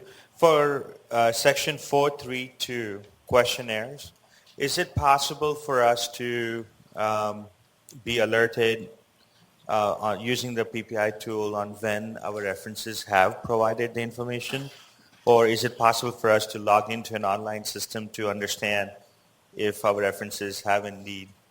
We understand we should not have it such that you chase them down, but we can. Right. Well, I would hope that when you send that to them, you would ask them to let you know when it's completed. Understood. The PPI tool it's a standalone, so it's not. Don't think of it as an online thing. You're gonna download a copy and you're gonna upload a copy for us. It doesn't connect to anything that you see going forward, right? We use it to connect to our system that we're required to use. But I think the best way to handle that, unless Shanika's got another idea, would be to have the POC that you've sent it to let you know, hey, we've sent this to the government. You got a better? No, I mean, Got it. Suggestion? Again, the thing is, so they will be sending an email, or they will be doing the same thing, downloading the tool and uploading it? No. There's an actual form, PPI, or a past performance questionnaire form that was in the solicitation that we've asked you to send out. We can bring that up if we need to. Lieutenant, keep wanting to call him Lieutenant Dan. He doesn't like it when I do that. But definitely is you can make sure that you keep, stay on them about, hey, have you filled it out, sent it in or whatever, but there's no way for us to, and then for us to have to, contact everybody to say we received it, we didn't receive it, that would be, Fair enough. And if once you receive the feedback from our references, would you acknowledge to them saying received or no? Yes, once they send it to us, we'll definitely reply back to say that we are in receipt of. Okay, perfect. That's it. All right. That's not a problem. Yeah, so this is that actual questionnaire that's attachment 7 in the draft. And you'll see the top part is what you guys fill out, just telling us who you've sent it to and their phone number and the contract number, and then scroll down. And then the customer, I'm sorry. That's where they put who they're sending it to. Yeah, the actual assessor who's filling it out. We'll fill out that part, and then all they have to do, this is the rating scale, next page, is it's really just this one. It's not a big questionnaire we're asking you to ask them to fill out. So it's not labor intensive. It's, one form. So hopefully you'll get those responses quickly, and because it's not asking for a lot. Did that answer your question? Okay. Right. So my question is on the same section related to our performance as a subcontractor. Mm-hmm. You're requiring that a corporate officer be the assessor and sign. So I'm thinking in our past performance with Booz Allen Hamilton or CSRA, trying to get an actual corporate officer to sign that is going to be almost impossible. We're not a big fish. So it's because when you say corporate officer, it isn't an officer in their articles. I mean, this is a very, very senior person. We're asking them to fill out these 5 things for us. Is there anything we can do? I mean, typically our program manager that we work for CSRA or Booz or whoever would be the one that would fill this out. What can we do to make that a little bit easier? Because I don't think that's going to happen. Yeah. So go back, Sean. Go back to the section L, if you will. Look at that word. We just need to, we can consider, as versus a corporate officer. I think you're going the wrong way. 432, Sean? And I think the corporate officer piece was more for, so if you're not turning in a questionnaire for DOD, if it's commercial and you don't have a program manager, somebody from DOD and you're using a reference, I'm thinking that's more too for somebody at that level or that agency to sign off on it. So instead of saying who's a warranted contracting officer or corporate officer. But I mean, I'm saying that piece is more for, that was more for the commercial references versus. Right, but what he's saying is you can't get the corporate officer to put down on the sign. Right, so we can consider revising that to just say something different besides. So we may need to look at revising that. Just for industry or for sub relationships? Yes. Okay. Yes. All right. We'll call it out specifically. You got that, John? Okay. You got it? Brittany's got it. Yes. The Access database, what version is that for the past performance? Oh, test question. Do I know what version the Access database is? Knowing the government, it's probably behind a few.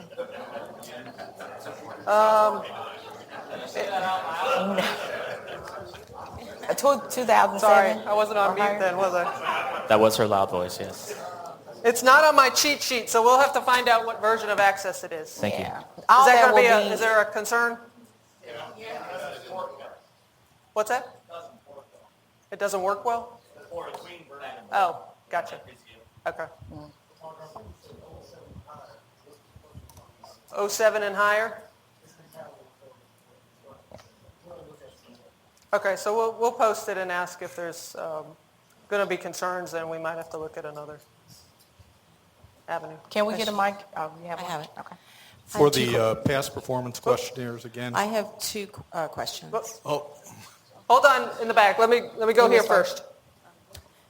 I'm on? Okay. You're on. I have two questions. Okay. Regarding, you've stated the maximum for past performance is 3 years. It had to have been performance within 3 years. What about a minimum? I mean, could you have been awarded it last month? Yeah, or does it have to be 6 months or a year, which is typical? Yeah, so if you get awarded something the day before the proposal is due, is that what you're saying? Well, I was, would that be beneficial to turn in? If you're just, what kind of, and what would your customer or whoever really be able to say about your performance, or, you know, how well you perform if you just got an award within you would be a amazed. month or two? Yeah. Would that be Yeah, something? we'll look at it. I'm not sure I want to set you had to have had at least 6 months experience or something on it. But that's a good point. We'll look at it. My second question is regarding the PPQs. You're asking for performance information, you know, did they control costs and so on, but nowhere does it really state what the contractor did. So there's... Yeah, it's, scroll up. It's actually there. I just blew by it. The project summary right here. Right, so you're expecting to see in the project summary, at least it needs to track to the sub-factors in 4.3? Well, we're expecting to see what exactly you did and having that rep concur with what you're saying you performed. So yeah, it should track to what you're telling us in your PPN you performed as well. So if you say you did, you know, you saved the world in the PPQ and they signed it, and over here you said, you know, you only saved the U.S., then we're going to go, well, why? Okay. Where's the discrepancy and which one's Thank you. reality? Yeah. There was someone in the back. yeah. For the PPQ, if you already have a CPARS, like on all your past performance, can you just refer to the CPARS? Because we keep hitting up our customers with these PPQs, and you know, we're doing proposals all the time, and whenever we have the requirement to put a PPQ in, and they're looking at us like, well, we already did your CPARs, why are we doing this again? Oh, and I know, okay, it's a small amount of work, but if you're hitting them up, you know, at least once a month for another PPQ, and they're saying, we do the CPARs, you're supposed to use the CPARs. Why are we doing PPQs? We're also going to use, we're going to check CPARs as well, but, you know, this is just an extra or another quality check that we're using. So the onus is on we can't put the onus on you all to make sure we get the questionnaire, so it's not like we're going to ding you for not turning in, or if we don't get the questionnaires, we still have to do our due diligence to make sure we do the right past performance evaluation. So CPARS is also a reference point for us as well. And the maintenance technically on the questionnaires also is for the subcontracting work that we allow you to use, that you won't have a CPAR. Right. So questionnaires If you don't have a probably CPAR. right. What you may not use to have a CPAR for those. And so the questionnaire will probably be the only method that you can verify the quality on those particular. I think the question was, will you waive this PPQ if CPARs are available? Is that the question? Because you got customers that are tired of you asking them for PPQs, and if the CPAR CPARs in there, your government customers would prefer to not be pestered if they don't have to. Yeah. So you're saying just don't even include them as a. A proposal for you to consider is if CPARs are available, your PPQ is not required. If you're using a past performance where CPARs are not available, you have to do a PPQ. I think that would get you the information you need and put pestering the government. Okay. We'll look at that. What? I won't say, I guess it's not understood. That's what we'll do. If you don't have a CPAR, that's what the questionnaires will be used for. And if you have a CPAR, we would. So I think that's our mindset, but we don't actually say that. So maybe we just need to they're wanting us to say say that. Yeah, and you'll be hounding your people. Okay. I'd like to go back to the question earlier on the amount of time. Sorry, right here. Okay.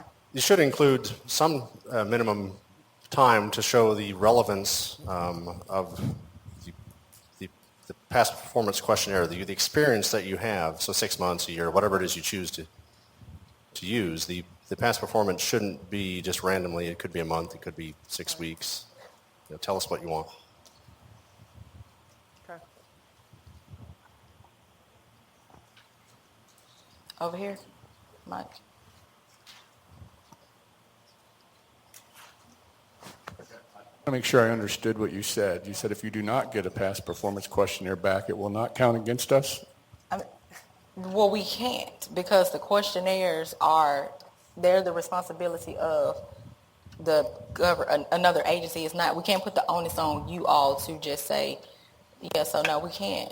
I would love to see that in the documentation because it did count against us on net sense. Yeah, we still have to do our due diligence to make sure that we check but a questionnaire is just one of the check boxes that we can use for past performance, but not receiving a questionnaire shouldn't.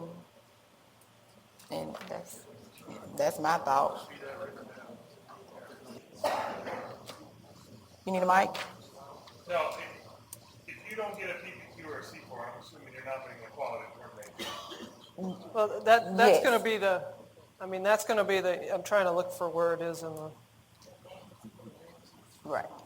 Yeah, for that particular contract reference, if we don't have a CPAR, we don't have a PPQ. Right. All you're going to get is a neutral, but I'm trying to find in here where that is lower than.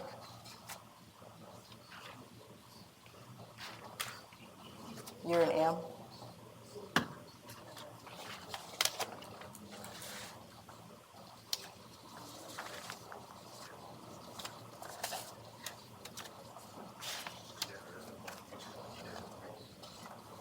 What are you looking for, Audrey? I was looking for where we talked to neutral being. Neutral not being. Yeah, and so, that's in section M.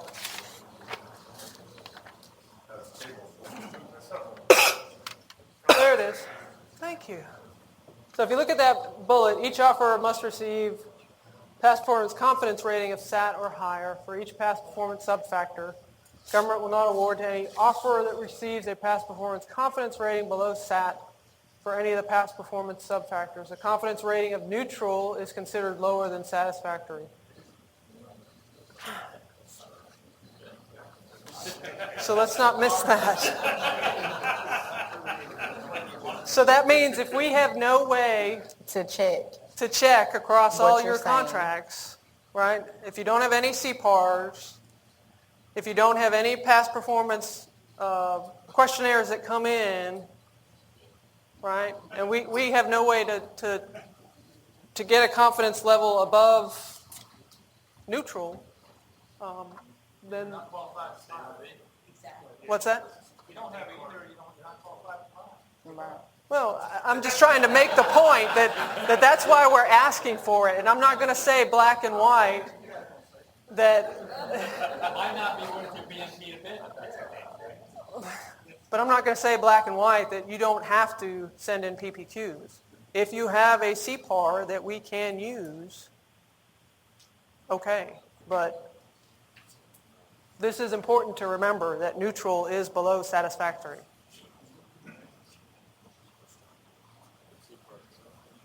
Yes, Question? give them Over a- here, right here. Oh, let's go to the guy with the mic first, and then we'll go. Just to make sure I'm clear, you're saying if you submit if you have a CPARS, then you do not need to submit the past performance questionnaire.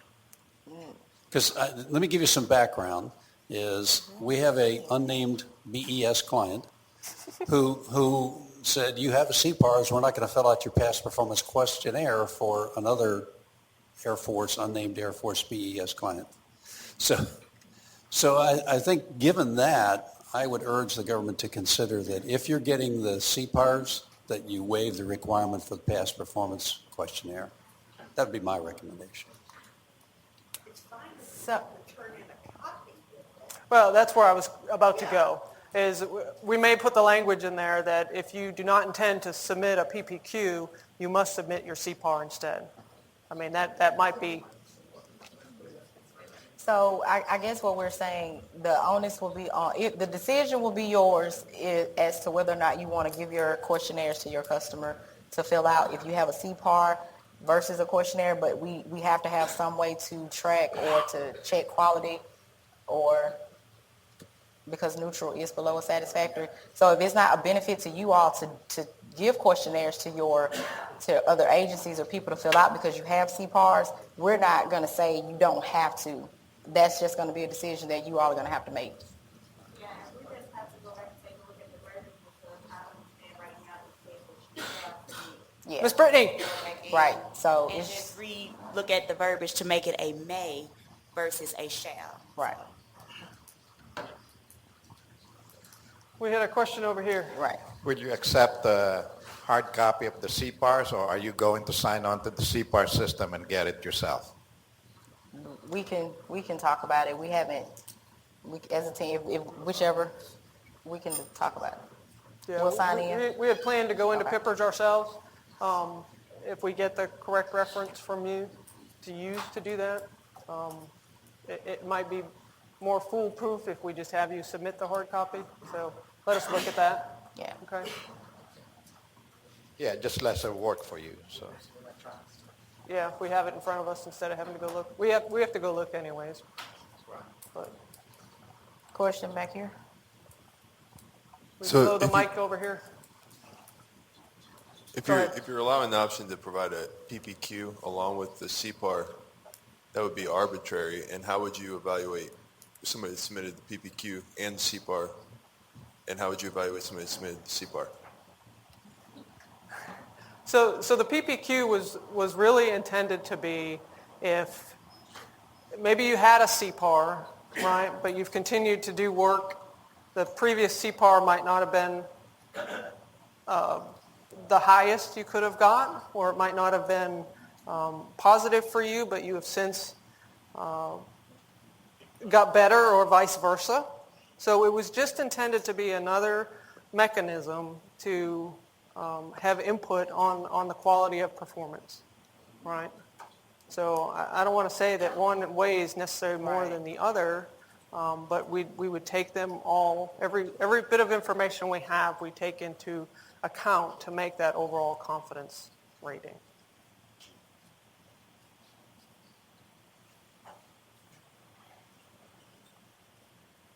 Okay. Yes. So my suggestion would be that you use the top part of the form, which allows you to identify back to the procurement. It gives you all the information, and then in the bottom part, just put a copy of the CPAR so it makes it easy for you to identify which CPAR you're referencing. Mm-hmm. Okay.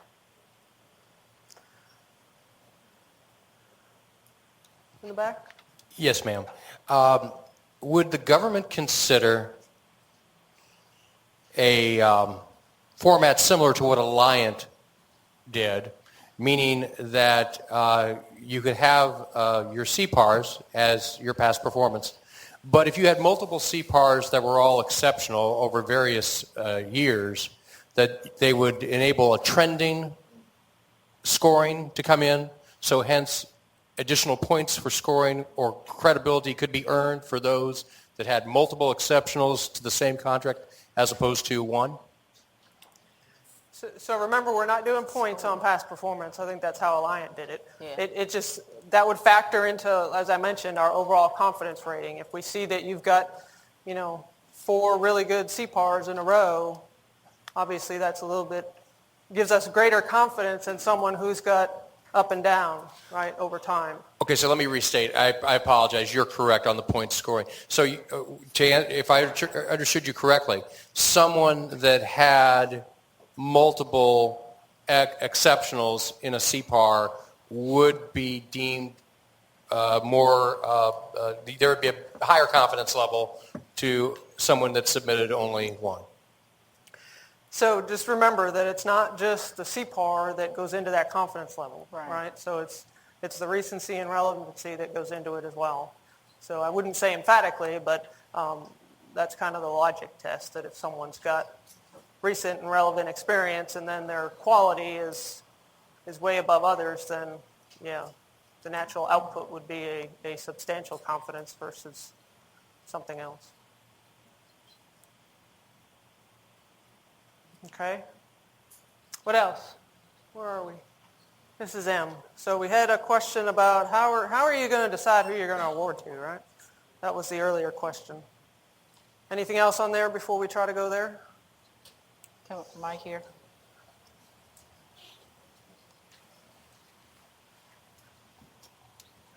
Just a comment. I think you had mentioned that you're going to reconsider putting some kind of a minimum time period for the past performance. Right. Just a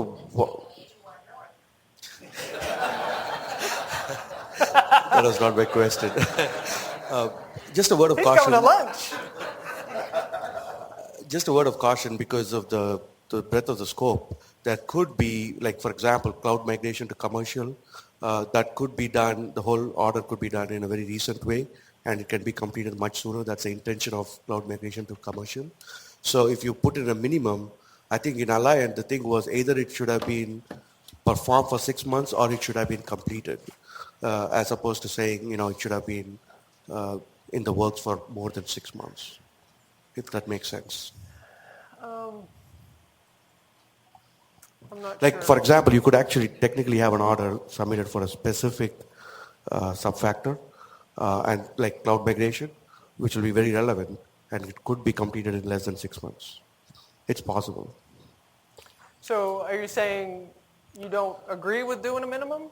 Yeah, because if you don't have a minimum, and if somebody's submitting something that's like last month, they would not be able to get evaluated. They can't write a narrative, so what's the point? You'll anyway disqualify them that way. You either have a minimum or contract complete.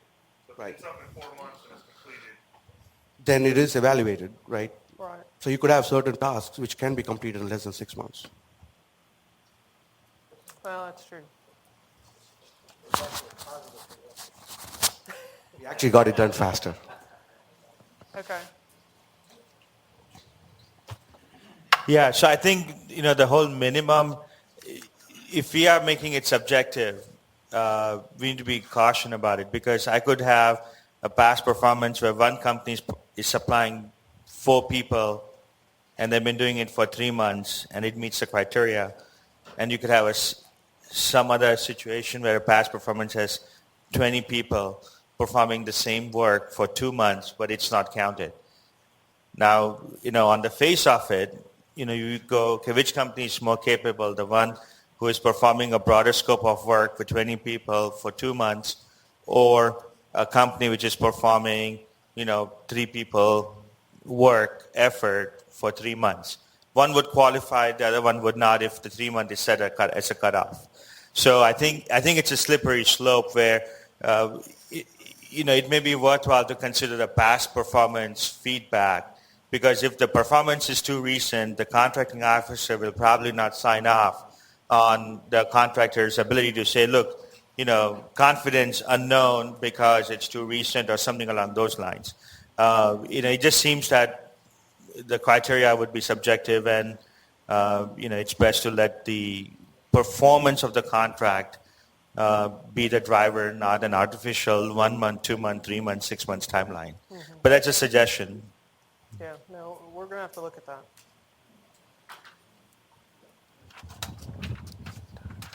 Can you hear me? Yes. Yeah, I apologize, Audra, but I'm sorry. I only have a few years' experience in this since '77. But what my concern is, I just can't imagine any company kludging together 3 weeks from this, 4 weeks from that, 20 weeks from that to come up with something reasonable. Why don't we say you get a CPAR at the end of 12 months? 12 months is the minimum for anything, and then beyond that, it's 3 years. I can't imagine what a goat rope. Anyhow, everybody disagree with me. I don't care, but no.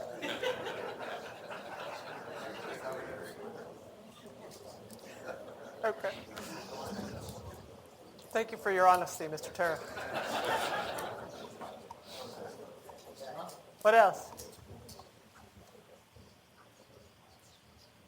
I see a hand back there. No?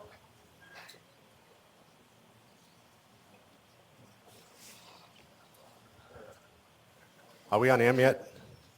Are we out of M yet? No, we're still in M. Where do you want to go? Okay, we're on M. Yes. So 2.0, third paragraph. 2.0. Teaming. So it says, the second one says, if the prime offers a joint venture, the government will evaluate technical acceptability and past performance for that joint venture. Goes back to my earlier question. Either the language is wrong, because you could say it sounds like what you really want, the past performance of the individual members of that joint venture. Right. Yep. Brittany circled that already. What's that? Yeah.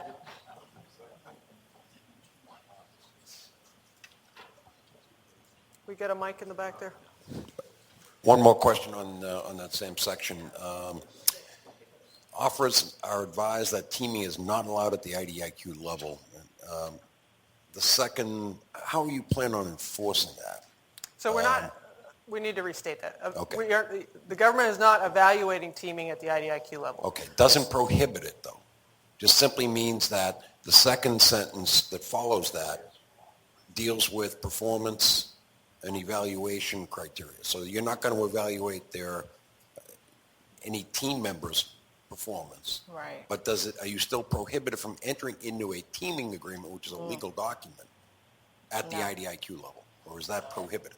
You can if you choose to make arrangements with other companies at this level, that's up to you. But when it comes to submitting anything for evaluation, we're not looking at any team member past performance.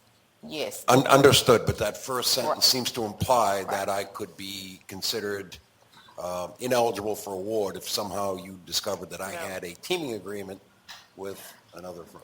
No, just for evaluation purposes, we're not evaluating team members, only prime. Okay. So, yeah, right. So we can work. It's not evaluating teaming at the IDIQ level. How about that? That would be, yes, thank you.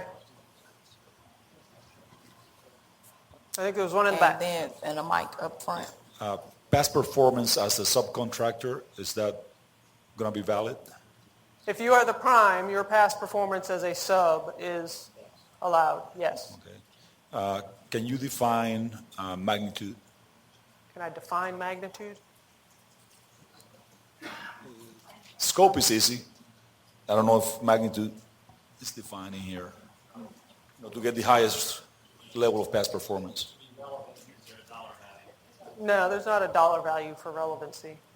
I'm not sure I can answer that in such a broad way to determine magnitude for your sub work. We'd have to look at each individual area that you're trying to apply that against and see how it would fit for relevancy and recency. And maybe that's something we also need to look at if we are saying magnitude to revise, because with this being an IDIQ, you can have different task orders at different levels, different dollar thresholds, so the magnitude can be different. We just want to know that at the IDIQ level, you can perform the work that's going to be, required under the contract, but as far as a dollar value specifically, we're not looking for a certain dollar value for magnitude, so. Yeah, we asked, if you responded to our RFI, you would have seen that there were some dollar values in the RFI, but that was just to see across the board. You won't see specific points or anything like that related to, have you done a project that's, 500,000 versus 50 million in here. We haven't put that in there as an evaluation factor. I got a question back here. Okay. An email question. It was stated that for PPQs, only one call will be made to the reference POC. It is not unusual to not reach a government person with one call. Many go to voicemail with no return call if they have been on travel or vacation. Suggest that you use phone calls and email and at least one follow-up, and allow in your RFP that you will notify the offeror one time if a POC cannot be contacted, and that this notification would not constitute discussions. Thomas, that was a mouthful, Thomas. So okay. So that kind of goes back to the conversation we had with, so it's a broader issue, right? I can't, my team can't chase down every PPQ because we just don't have the time. So that onus is somewhat on you if it's a valuable part of addressing our confidence. I'm just stating we'll at least make one call. But I'm not gonna guarantee that, if we get this response, then we'll do this, or if we get no answer, then we'll try one or two more times. It just is not something that we can commit to chasing down those PPQs. It's really part of your proposal to us to have us evaluate that quality. And if you have a CPAR, then like we've said, the PPQ isn't as important. But for those things that maybe you were a sub or that was industry only, that we don't have a CPAR, then you need to make sure that PPQ gets to us in order to have that evaluated for a confidence level. So cut and dry, yes, I said one, but I'm not going to say anything more than that, right? I just can't commit to more than the one try. Yes. This section here, could you please clarify this for me? You're not going to evaluate past performance or relevant experience of team members, but you will evaluate past performance and relevant experience of a newly formed JV? JV? Yes. The companies that formed that JV. So what's... So a JV is a binding agreement. Legal entity. Right.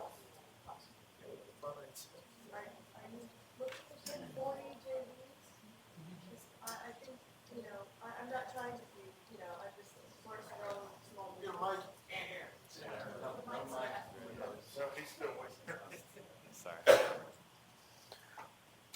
Okay. So I think the question was, am I looking at 40 JVs? No. Let him go first, and then she can get a mic. Go ahead. I'm sorry, I was sitting on it. And I apologize for my ignorance up front, but reading this paragraph, it seems to be addressing qualifying the prime contractors or prime contractor itself in a joint venture. But it creates confusion around teaming. So we deal with contracting shops and other services and stuff. If you don't declare who your teammates are and they aren't approved in the award to the recipient, the awardee, then you can't add people without permission of the contracting officer. And can other prime contractors team together to compete for an award, et cetera? There doesn't seem to be any definition of rules around what you can do in teaming. The focus is simply on qualifying the prime contractor. Do you want me to take that? I guess I'm. So there's a couple of distinctions here, right? So for this purpose, we are just talking about the evaluation for who's going to be awarded for this IDIQ. We are not, the only teaming, if you will, that will be allowed and will be evaluated for your award is if you are a joint venture. Now, once you're awarded, you can team all day long for task orders. We're not putting, if you're on the current NetSense, we're in the process of taking out a restriction against teaming for the primes. We are not putting any language in this contract that prohibits you from teaming. We're just not evaluating that teaming arrangement that you may have to award you a contract on this IDIQ, unless you're a joint venture. Just take out the first sentence. This one? Yeah, you strike that sentence. Strike that sentence, you got it. Well, we need to make clear that if you send us a proposal and you have a teaming arrangement that's not a formal JV, I better just see one company's name on all of that. Yeah, okay. Sure. So we are just looking for the prime offerers. That second sentence does it perfectly. Okay. Does that help? Did I answer your question, sir? Or did it just muddy it? When you said that we can team at will, and primes can work together and people work together on this. For task order works. Task order work? Right. It's an open seal of that. Absolutely. But you've got to first get that award, and then you can. Now, that doesn't mean that a task order CO might not put some restriction on it, but that's up to a task order specific requirement, right? What else? Oh, one back there. Hi. Would the government possibly consider, and I understand that you're trying to get away from a small business puppet, that a big guy comes in and just puts a small business and it takes the fair small business competition away, but to also not drive us all down the cost of doing a JV or mentor-protege, would you consider, just as we've seen on a BES proposal submitted Friday, that it was very clear for a prime, you evaluated the management of the prime and you evaluated the transition prime only. But whatever team they built, you did look at the technical and the past performance. So therefore, you know you have a solid prime who can do the management and the transition of this contract, but they're smart enough to know that they might not be able to cover the whole entire area technically, but they find those companies that have that technical expertise. And so you would still get what you want, a real prime, a real small business prime who has the qualifications to do the management and transition of it, but yet smart enough that can bring the technical acceptable teams along with them, just to consider. So I think what you're asking is allow teaming at the IDIQ, or evaluate teaming at the IDIQ, but only for certain things. Is that?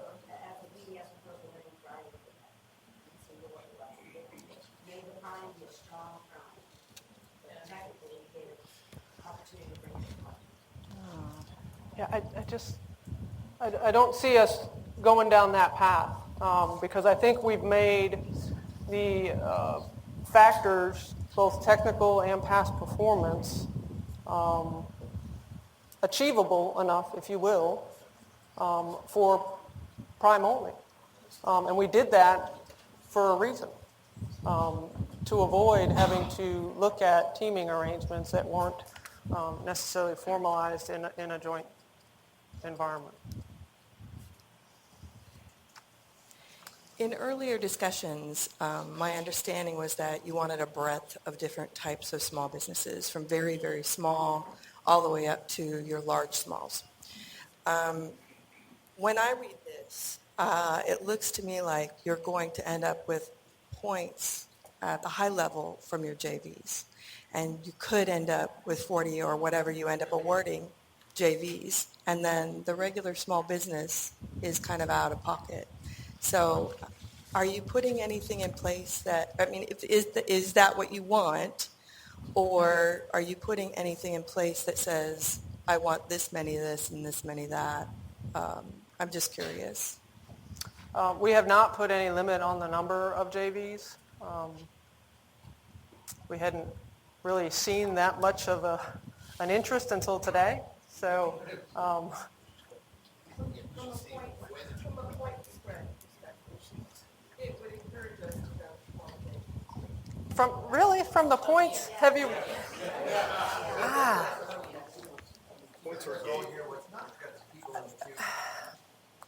But I guess have you really looked at and read through the scope of the points?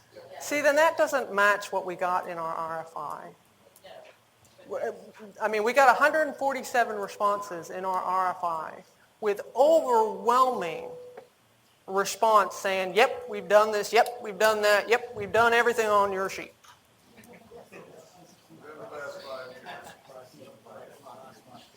So,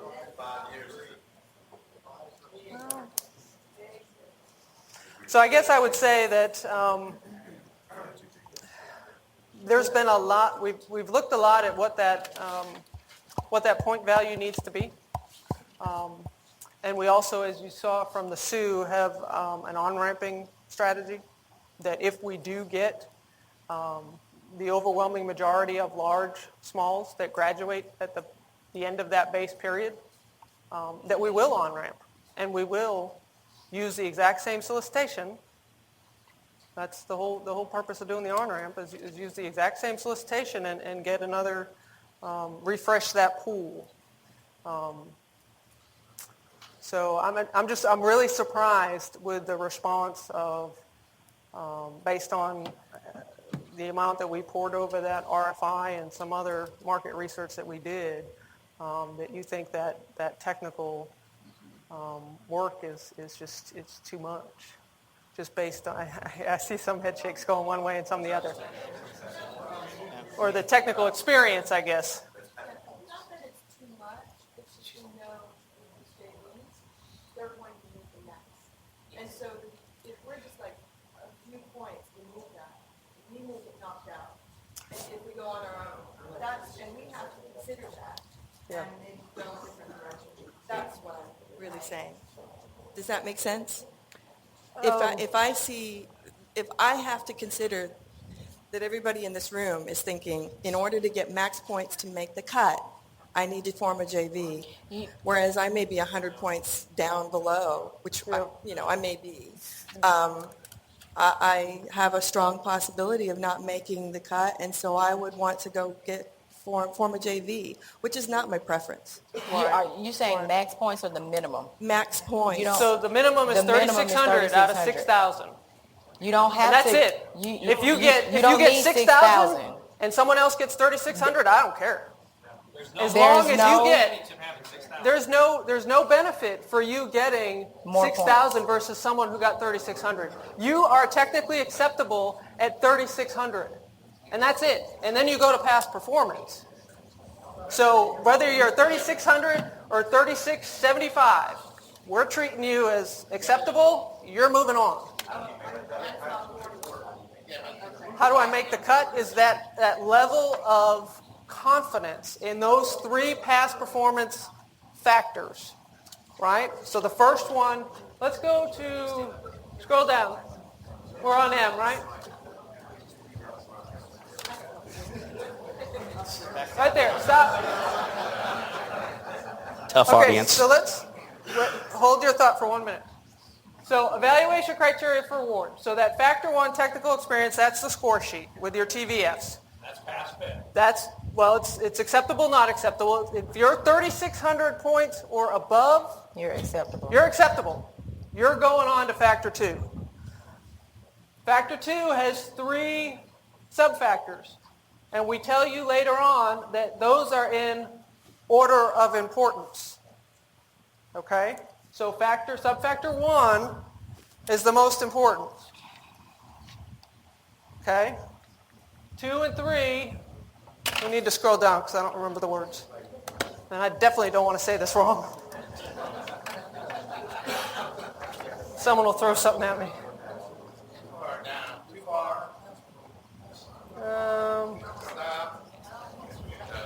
No, it's under past performance. Okay, so let's see. It's on.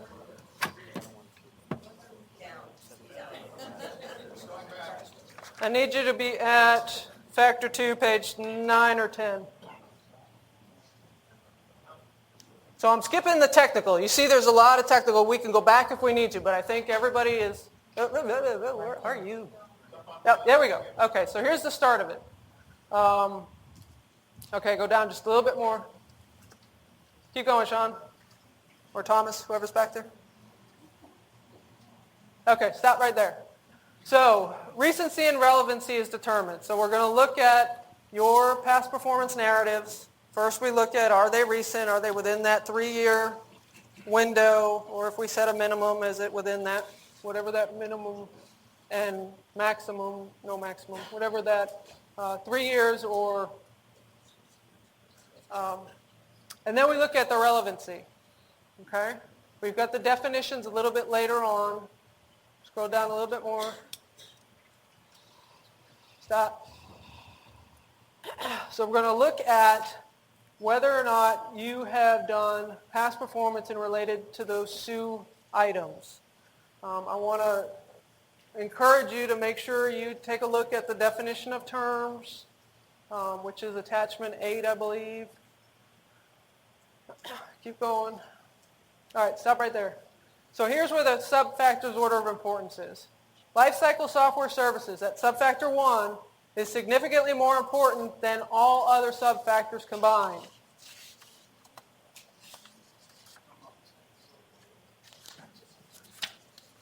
A rating, right above it, a rating of substantial confidence in sub-factor 1 is required to be eligible for contract award. We're looking for you to be, without a doubt,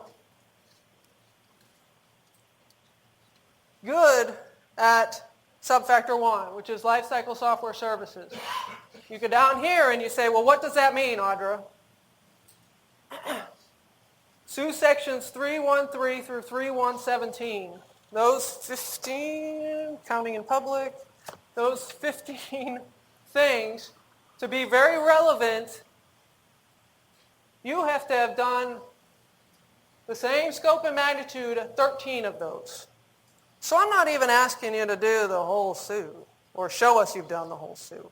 I'm asking you to show past performance in 13 of those 15 areas. And you can pick which 13 of 15. So that's... Your question on the magnitude comes up. Correct. So scope is easy. It's defined by the SUE. Magnitude, that's now got to be a number. So either give that a number or strike that word. Just say scope. That's really what you're looking for. Yeah, Okay. we'll read. I see you. Okay. We'll clarify that. So for each section here, we define, and you really need to be paying attention to this part, we define what relevancy is, all right? The other piece of this is the quality, and that's where your CPARs and your, if you need to, PPQs, right, help us give that other piece of the puzzle to come up with the overall confidence rating. So I think the scope and magnitude verbiage is put into these more defined definitions because the FAR source selection definitions use these same terms. So because we cannot edit or amend those source selection definitions, we had to find a way to go in to define what our interpretation of what the FAR definitions are. So scope and magnitude are the same terms used in the FAR definition. So that's the reasoning as to why it was put that way. Not saying that we can't change it, but that's why it was put that way because those FAR 15 definitions that we can't go in and amend like we can do on task orders is why we put the verbiage in there that way. So.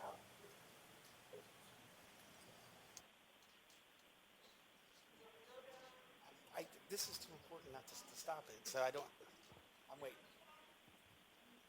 Got a question. It's kind of different from this. It's a past conversation. It was around past performance and the period of that past performance, and I think we threw out a year. And my question or statement really is, I could be doing CMMI development on an IDIQ and actually show that multiple times, and no task order is over a year's time. It's actually under a year. So would that still be relevant as long as it's under the 3-year period? I think you lost me on that. So you're on an IDIQ, but you don't have any task orders. No, I have task orders. Okay. And I'm showing capability with agile development and delivering capability. But all the task orders are under a year's time frame. But it's in the period of performance that you set out that they've got to be within 3 years. Yeah, see, I don't know that I'm going to set a duration timeline. It's currently not in there. I think that comment was related to, you normally get your quality assessment, your CPAR performance assessment is a year's time frame. So for those instances, if they're less than a year, you don't have a CPAR on them, then you would have to pursue doing a PPQ in order to give us that insight, right, for quality. Did that answer your question? It does. I was wondering if we were able to use them because they weren't a year long. I don't think we have to, right now I don't see me listing a length of period. Okay. I just don't know what, I'm sure you are. I'm sure you are. But it doesn't mean they're not going to remind me to look at it later. We hadn't had those types of discussions as a group, so we'll need to look at it. Does it make a difference? A lot of good work can happen in under a year. Oh yeah, we've only been doing this for 6 months. Okay, so I felt like I was on a path, but I don't know that I got there. Is my mic on? Everybody's question. Okay. So I've been waiting here very diligently, and a lot of people have butted in, even though they weren't in the queue. So I would appreciate if people could actually wait to talk when they're actually given the mic, unlike some of these other people here who don't have any respect for those of us that are waiting. When you look at other contracts like iTest 3S and Act 2 for magnitude, they have actually given a represented dollar value for an average task order to be awarded, so that way people can reasonably compare themselves on their past performance for magnitude. If you don't do that, then you're going to have contracts that are $100,000 or $50,000 but you're going to have other companies that are going to have contracts that they're putting forth that are $50 million in total contract value. If you don't give a benchmark for magnitude, then you're going to have to give everybody equal credit for magnitude. Otherwise, it's protestable. Okay? You look at what these other IDIQs are doing, so it's worth your effort to say, for magnitude, $5 million or $1 million would be considered a reasonable magnitude. Like you look at VA Next Generation, which had a lot of software development scope, and they flat out said, the minimum magnitude that we're going to consider for past performance was $1 million for your total life cycle value. If you don't set a threshold, then somebody who has a contract for $5K, but he's doing software development, is going to get full magnitude credit. Is that what you want?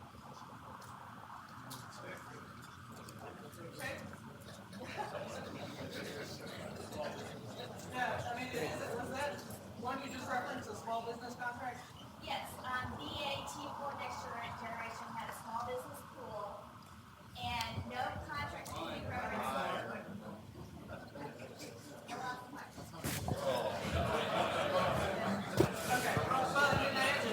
It was a small business contract. No, I mean, that's a valuable point. I want Yes. someone that's only done, $25,000 contracts repeatedly, and maybe does it well, but, when you look at app services, the current version we're replacing, they've had everything from, 150K up to well over 100 million.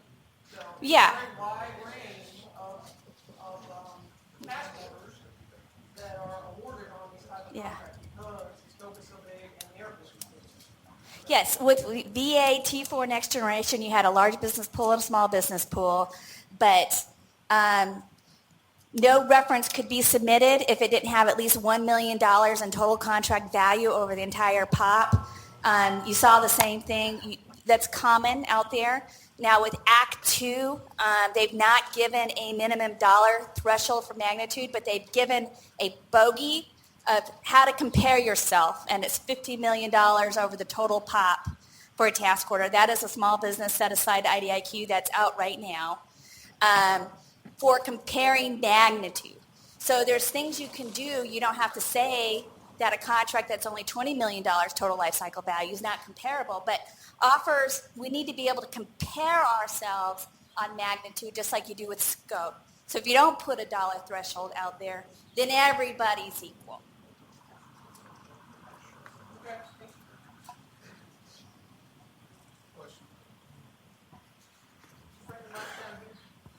A question back to IDIQ task order basis. So are the stakeholders who will use this vehicle, have they been involved in the acquisition strategy? And the reason I ask is that typically an IDIQ or big BPAs try to get qualified people, to bid, and then the task orders are generally quick turns. Given the nature that there's, the teams may have to get formed after post task order issuance, and the fact that you're not requiring facility security clearances for some of the awardees, I can see that this is going to extend the task order process. So I don't see these being quick turn task orders, more like a typical contract, process.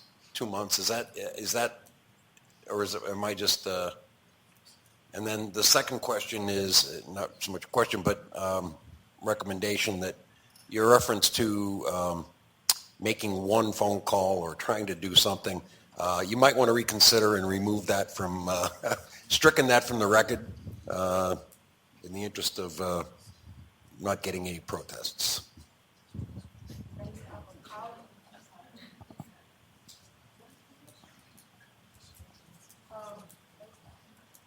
So the first part of your question was the task orders that are on this vehicle or expected to be on this vehicle are going to be so varied from what I've seen on the current. So one of my other hats right now is the next branch.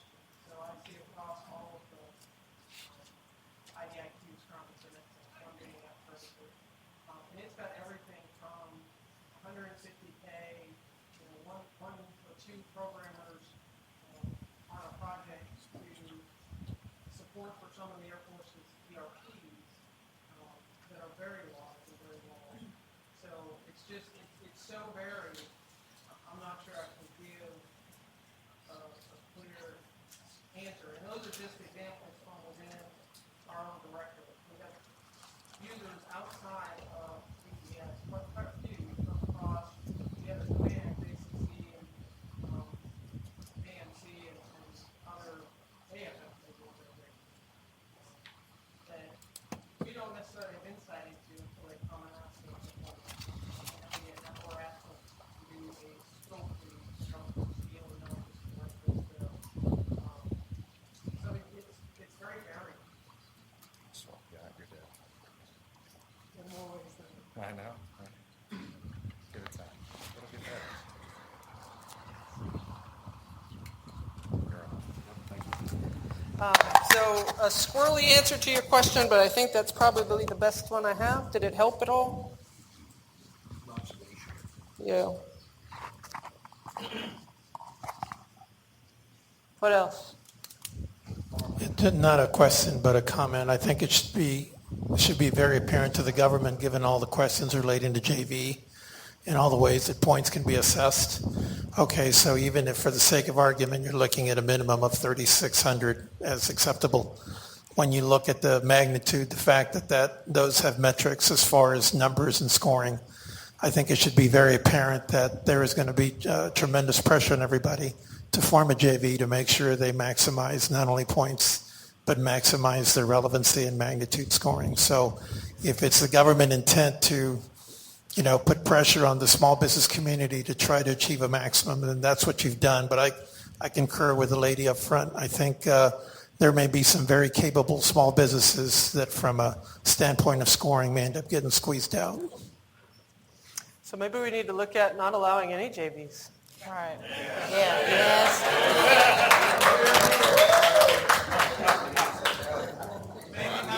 But perhaps setting a percentage on total award.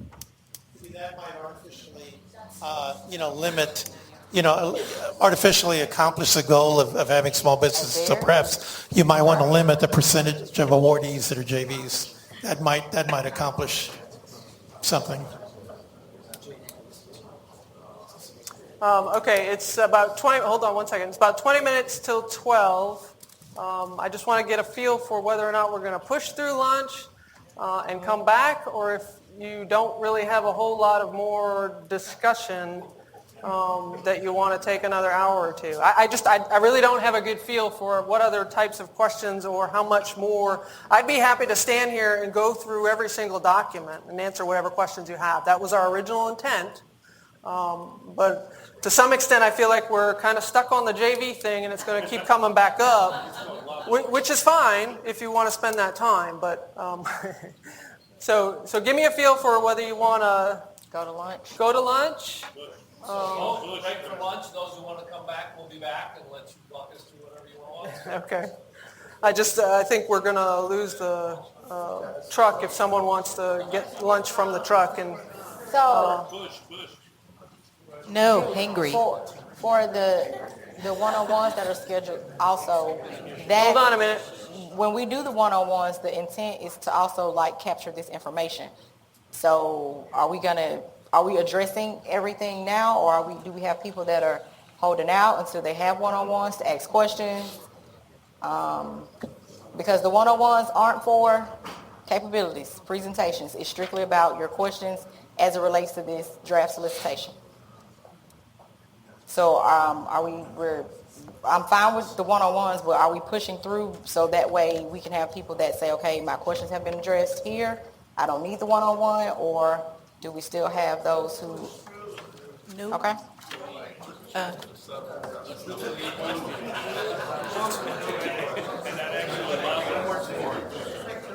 Follow the agenda. Yes, please. Follow the agenda, which means we're going to go to lunch. So we're going to start back at 1:45. 12:45.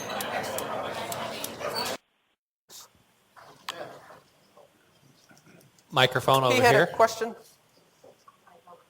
He started to ask one. Hold on. Is it just one TVF number per row? One TVF per contract. Now the contract can go across multiple areas. Right. But could you put more than one TVF number in a row? Absolutely. Yeah. Just make sure each TVF just maps to one contract. It can map to multiple factors. You can have multiple TVFs mapping to each factor. Or element, I should say.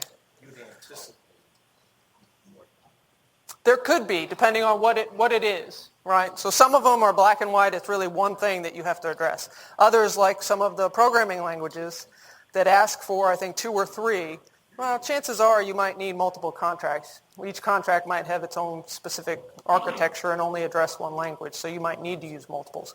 But, you probably have cybersecurity and software development and programming languages and database and all in one contract. So I would expect to see a TVF shown multiple times to take credit for multiple elements. That's where you guys have the hard work of looking across what 6, because the government's limiting me to 6, what 6 gives me the most bang for my buck and also talks to past performance, right? So this was more to just validate what you said earlier to make sure we all heard that and we leave here. So there is, whether you have 3,600 points or 6,000 makes zero difference on whether you receive an award or not. Then Absolutely. It advances to past performance. So those who thinking they can jump through gyros to get up to 6,000 max, you're doing that for no benefit. There's no as long benefit. as you can get 3,600. 3,600 is all you need to achieve. Pass, fail, TA. Absolutely. Thank you. You're acceptable or you're not. If you're 3601, if you're 5,000, you couldn't get here with the numbers, but 5,999. Those, in our minds, are both technically acceptable and equal at that stage in the evaluation. Yes? I just want to make sure that understand the technical evaluation forms, et cetera. The past performance that you related to, you only want that for the last 5 years. But like small 3 years. 3 years. Small companies that have been doing Navy ERP and Army ERP since like 2004, where we started out in the whole life cycle of blueprinting all the way through to delivery, deployment, et cetera. Can we put that right up in our narratives, et cetera, to prove because some of these programs that we did for defense were not done over a very short period of time. They were done over a long period of time because there were major rollouts. I mean, it was no small venture. But like if we have $15 million a year for 8 years at Navy ERP, that work would go back more than 3 years. Right, but we're only concerned with the last 3 years. So if you use that in technical, in past performance, it will not be recent. So it will not be included. It will not be evaluated in past performance. We'll throw it out because for it's the not. points, though, for the points in a technical write-up, because Department of Defense past performance, Department of Defense technical proven experience you want to see in the write-up, right? But I want to see it for the last 3 years. That's why we've put that restriction and that cross-check, if you will, between past performance and tech, because I want to see that what you're claiming experience for is recent, and I'm going to do that in past performance because we're forcing you to use the same contracts, the same validation means, if you will, or the same examples, right? So we might not catch it on tech, but we'll catch you on past performance, if you will, because it won't be recent and we'll throw it out. And that's exactly what the solicitation says. If it's not recent, we throw it out. Thank you. Sure.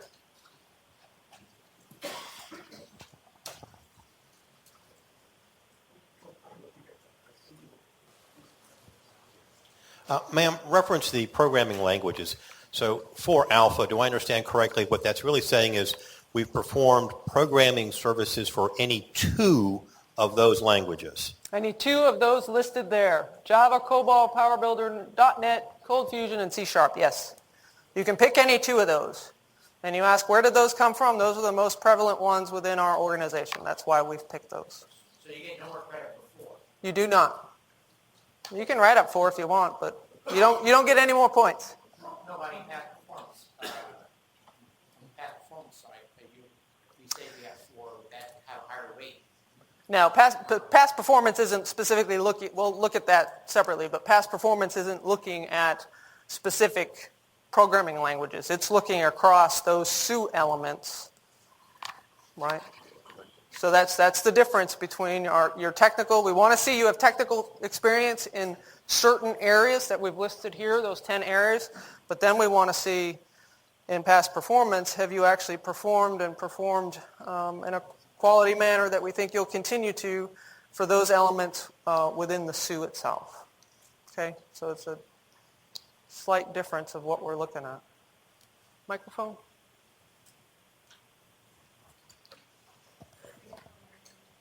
So I have a question around the part A on 4. .NET is a framework. It's not actually a programming language. It's a whole list of programming languages fall under .NET framework. In addition to that, on part C, you have several different items that are like JavaScript MV star, that if you look for a formal definition of that, there is none.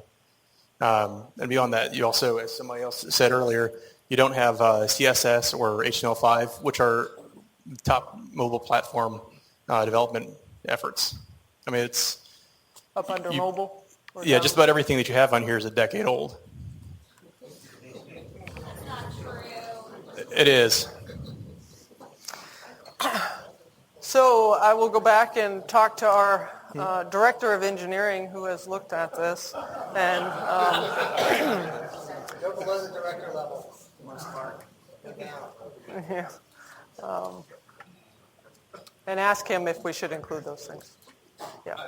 I will go back to our technical team, and in particular our Director of Engineering, who's signed off on this, and potentially change a few things. .NET includes C#. I understand. .NET, Yeah. F#, and about 15 other ones. Okay. Just send your We got questions notes? that come in writing. Okay. What else? There was a note over here. I just want to make sure that what you said before lunch, it still holds with this, right? In your past performance, you're limited to 6 past performances, right? In your narrative, you want references in there to be the same 6 past performances, right? The contracts that you use in technical are the same ones that need to be in past performance. Now, if you only use 3 in technical, those 3 plus up to 3 additional can be in past performance. Right. So think of it the other way. But for this scoring, you also want contract references, right? And they have to be the same 6, right? So I can't have 7 references throughout the Correct. scoring, right? Correct. Everything has to tie. It's 6 total. Correct. Thank you. A max of 6 on technical, yes. Go ahead. Yeah, so the lifecycle software services is the first factor.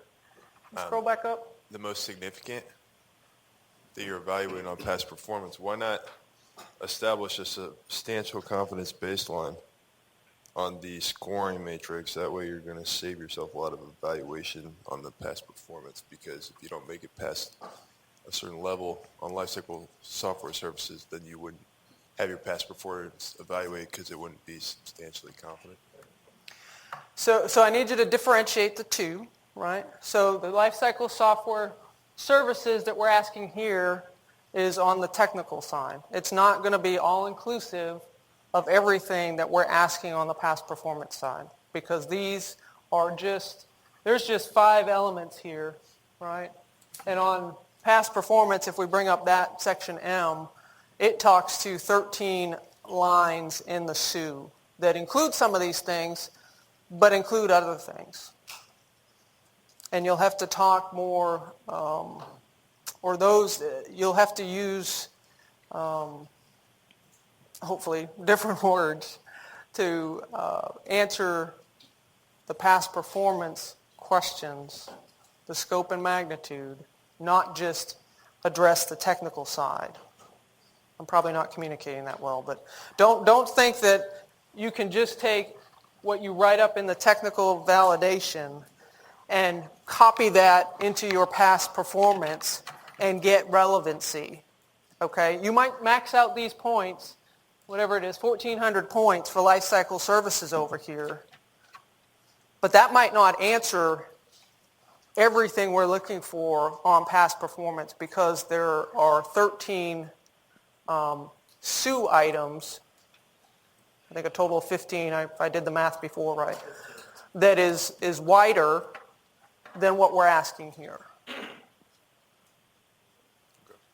Did that make sense? Okay. Yeah. It is.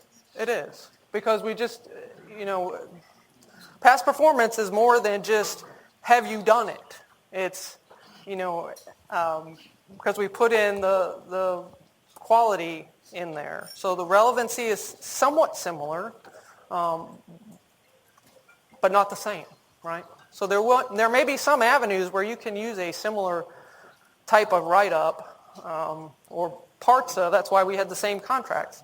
But don't think that it's just we're double evaluating the same stuff, because you really need to read through the whole solicitation and you'll see that there are differences of what we're looking for on technical versus past performance. It's not the same. What else? You can go down to 3D. It's functional business area expert. Yes. Is that defined specifically? Because I can think of SBEAS and a lot of different things that could fit that. So yes, the functional business area expert, we chuckle because around here we call them all SBEAS, but that's just such a varied topic. We had to go with functional business area expert to try to neck it down to what we're really going after. Is it in the definitions? Okay, so it's in there. But the gist of it is we're looking for those functional business area people, and by functional I mean things like medical, logistics, personnel, all those different business areas of applications that we support, right? We're looking for those experts that can help with the business process end of doing an application, whether it be on the help desk side, answering those, how is this app really supposed to work, or requirements analysis. It's that side of the SME category that we're looking for. What experience do you have? And that's why I've said before that one contract, you can hit several of these points areas. I mean, I can't imagine you doing any type of software development without having some area of functional business SME in there. You've got to be able to do the analysis of the requirement or the defect. So you've got to have reached out and had some area of expertise. You've got to have used a programming language. You've got to have probably touched on the database and OS that comes later. So I just really encourage you to look across as you're picking those contracts you're going to use, to really look across and see where you can, tick off multiple areas with one contract. What else?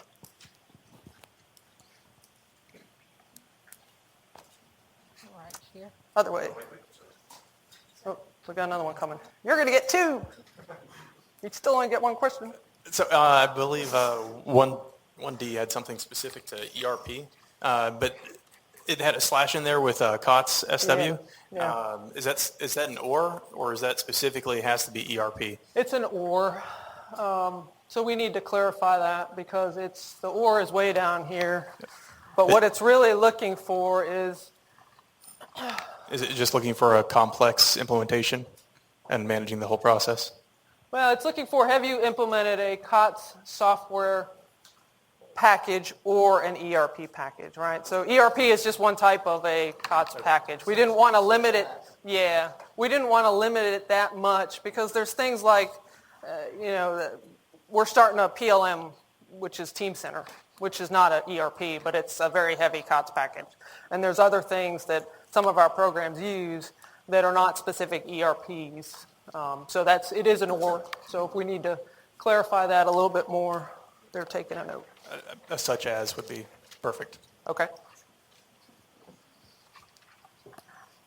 What else?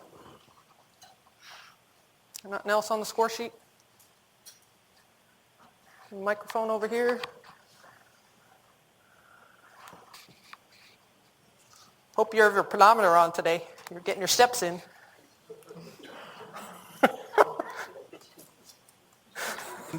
In the area of cybersecurity, it seems to have 800 points. That is the largest number of single line item points you have. But when I look at the task, Yeah, it's the second right. largest. So what I'm saying is that you will get either 0 or 800, while under other categories you could get a smaller number. Yeah, there's some breakout on the top part is what you're saying under one. Right. Yeah, so on the cybersecurity, there are lots of aspects that, a company can have certain calls in offensive cyber or defensive cyber or policy. There is just various aspects that company can do really well. But if they're clubbed under one, they will get 0 or they will get 800, right? No, that's a good point. I think our focus is, these days, especially in the DoD, you really can't do any form of software well if you don't have experience in cybersecurity. So it's pretty important to us, as you can see it being the second highest number as well as its own past performance subfactor. It's weighted pretty high because it is so important. We can look at whether to break it out, but making those distinctions, I think, is almost going to be harder if you look at the definition behind what we're looking for and what you have to address here. It's pretty broad because it forces you to be able to talk to how you've implemented it, cybersecurity within a project that you've done, and whether or not you were involved in the actual testing and validation to make sure it was within standards. So we'll have to look at how to make it broken out and whether or not that makes sense. That would be great. I think in Agile Cyber Tech, ACT2, they have about 7 different categories under cyber tasks. But I think that would be really appreciated if there is more granularity to this.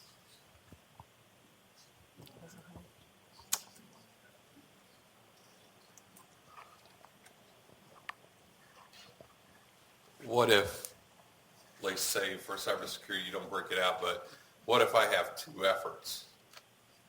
2 different contracts. One of them's doing the maintenance and the preventive updates and patch management component of cybersecurity, and then on another effort, I'm not doing that. I developed it, and I implemented the foundation for it, and that was all I was contracted to do. So I have 2 efforts that show that I've done the full scope. Mm-hmm. Okay, could we list 2 contracts there showing this? Because there are several task orders that have part cybersecurity in one area and then another part's a different area. Oh, absolutely. I expect several of these are going to have multiple TVFs to answer and get all the points. Fair enough. Yeah, absolutely. Especially at the top here with number 1, if you're going after all 1,400 points as a huge chunk of your 3,600, I can't imagine you could. I mean, maybe you could if it was a really big, but doing re-engineering, migration, and modernization with a COTS product all in one, I'm not sure you're going to get that in one contract. So I would think for Section 1, you probably need multiples. Yeah, but like for cybersecurity, you could end up with, like I said, two different aspects of cybersecurity. One doing even your log management and your operations to see if you have a security relevant event. And on the other side, you have the development effort that put that in. I mean, they're 2 different paths. I don't have the... Versus you breaking it out into 100 here for this, 100 here for that. So since we're talking about it, when I look at the actual Section M for cybersecurity,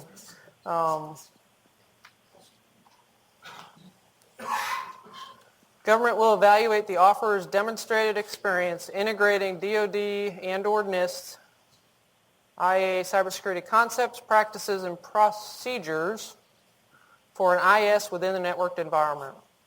Government will not accept points claimed by the offeror if the experience does not include participating in or conducting vulnerability assessments and testing of its solution to ensure compliance with concepts, practices, procedures. So I could see that having to go across 2 different contracts, and that would be fine.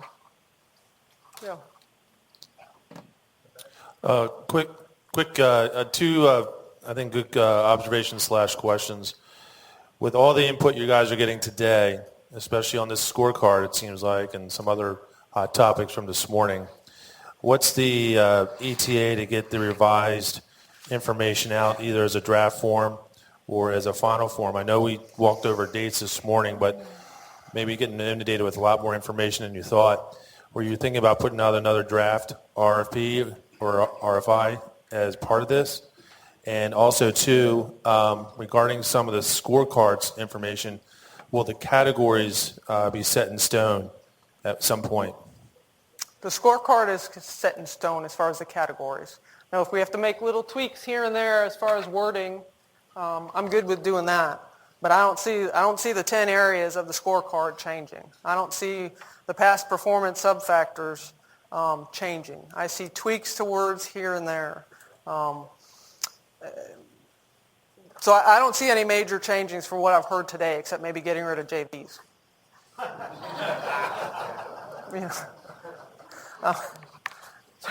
Was that humor? Shanika's not laughing. Good.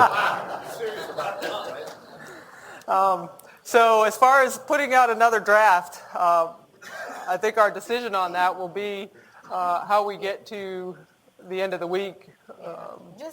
Based on questions, if we have drastic changes, but I agree with Audra. I don't really think, besides the JV stuff, I don't really see anything that's very drastic where we need to post another draft. So any updates that we're going to make, we can always just post things to FBO. But as far as another draft and rounds of questions, that's not what we intend to do right now. I think getting the PPI tool, I told you we'd get an example of the PPI tool out within a week, and we're real close on that anyways. That's the biggest change that I see so far, and I'm causing that. Some of these questions, I think, are refining some of the words, not necessarily big changes. And one thing that we can do, when we do post the final, summary of changes to help track the differences between what our draft might have had and what the final has, if there are very drastic changes. Some of the things that were mentioned earlier were a lot of them were just being more clear, where we need to just be more clear to you all. But the big things that we're going to change, we can always do a summary of the changes that can be posted with the final to help you track better what may have changed between now and then. So that can help, eliminate some of the questions. So this is an observation and maybe a question for consideration. As I read number 2 up there on your scorecard, and I would go to one of our technical experts. I wouldn't call myself a technical expert. That reads a lot like IA. I think the SUE is deeper than IA. So it's just a caution that if the scorecard is only IA, that's all you're getting credit for, so the rest of the SUE becomes irrelevant from a cybersecurity standpoint for purposes of your technical evaluation. So I don't know if that's what your intent is, but I would take a look at that. If IA is all you want, then the scorecard is good. But if you really want more cybersecurity than just IA, you might need to tweak the words in there to draw out more of what's in the SUE. That's my observation. I'd get some technical input to see if what I'm seeing is accurate or not. But a concern that I see might not be hitting your SUE like you want it to. Just for number 2? Just number 2. Okay. Yes, ma'am. All right. Thank you. What else? The JV checklist, is that going to be posted on FBO or? Ms. Brown? That one is urgent and very important. Unless you're going to hear JV's also, it won't matter. So we will post the information for JVs. We'll try to get that out as soon as possible if we decide to keep that as an option. 7C said data store support, but there was no formal definition of that. Which one? 7C. No sequel? Right, and specifically, what is data store support? Oh. Is that the physical infrastructure? Is that the storage itself? I believe that's the intent, but we'll make sure a definition gets in there. Data store?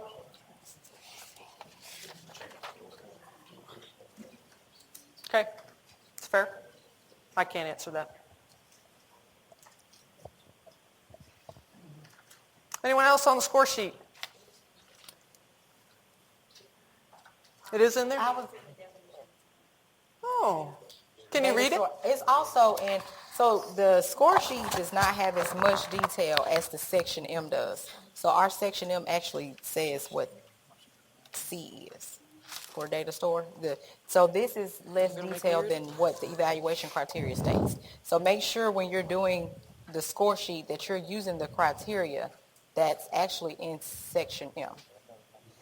So it is on page 3 of the definition of terms. A data store is a repository for persisting, storing collections of data, such as database, a file system, or directory. The data stored, that's bad English. The data stored, it's bad reading, can be any type rendered in digital format and placed in electronic media. Examples include text, image, video files, and audio files. So it's the database itself? Yes.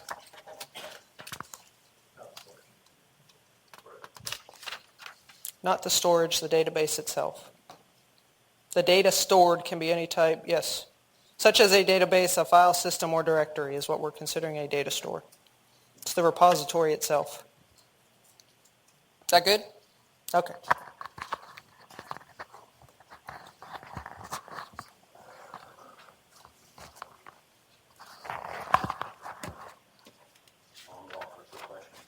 You don't have a number listed on A and B.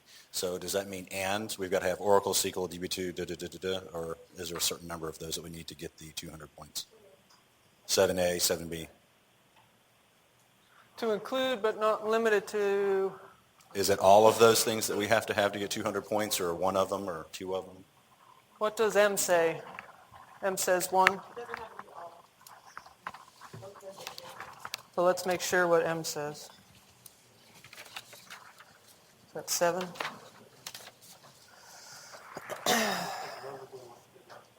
A database. So it's just 1. A NoSQL database, designing or maintaining a NoSQL database, and then support in A, RD, BMS, or NoSQL. But we can just put out 1 instead of A to be clear.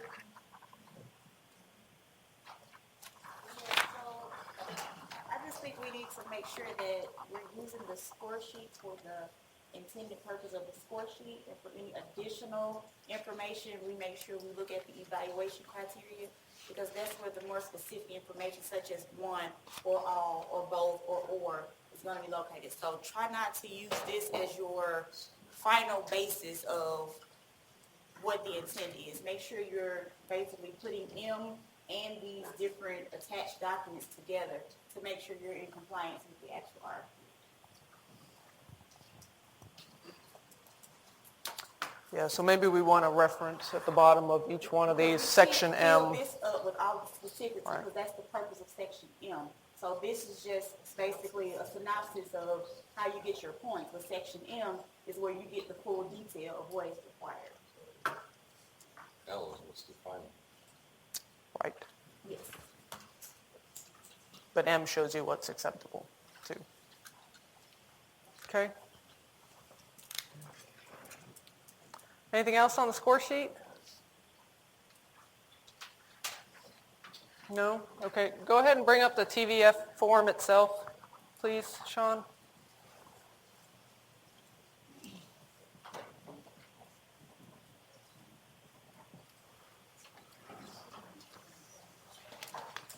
Okay, so this is attachment 5, and this is what you fill out for each of those items that you're claiming points for on the score sheet. So obviously, at the top, and this is listed in L, first thing is to pick which TVF this is. It's just a drop down from 1 to 6. This is an Adobe form. And then list your name, title, and the contract number itself. And that contract number should map, again, to the CRM. On this form, you're going to check which area you're claiming, you're using this to claim points. So obviously it could be 1, it could be multiples that you're using it for. And scroll down. And then it says, describe in detail the work performed, limited to 7,000 characters per page for a total of 14,000. So there are just 2 pages that follow for you to fill out. So if you do have I think the question was asked earlier, if we have a very large contract that we want to use across, half of these sections and we can't fit it all, then you're going to have to use that contract twice and potentially use 2 TVFs. That's the only way I see getting to it if you can't get all the words you want in 14,000 characters, right? So any questions on these? And that number will map back to that right-hand column on the score sheet where you tell us which TVF is used to, the government needs to use to verify those points and that experience that you're claiming.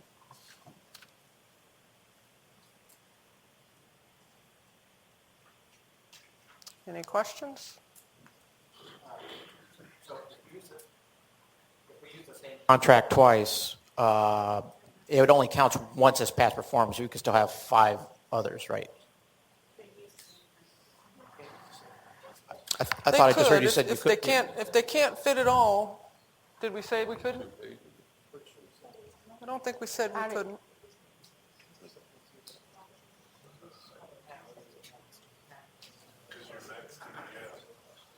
If you can't get all of it into, pardon?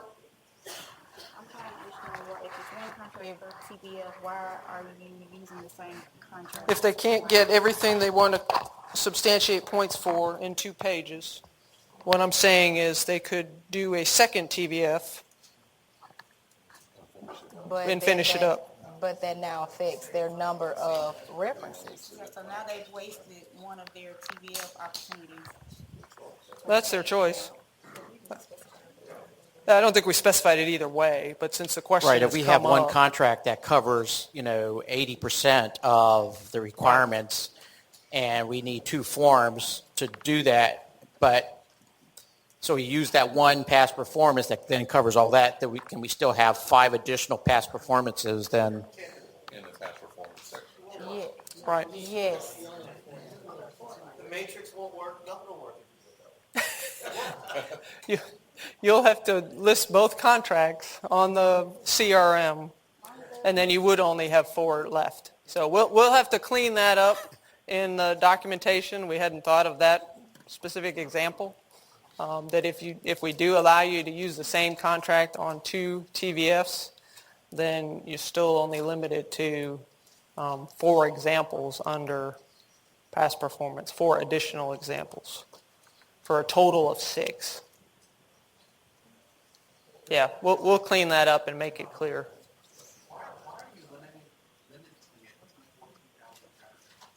Because we don't want to get a big, long capability brief. Instead, we want you to focus on exactly what in that contract you did that specifically talks to the experience that you're claiming. We have to limit it somehow. Otherwise, we'll get, yeah.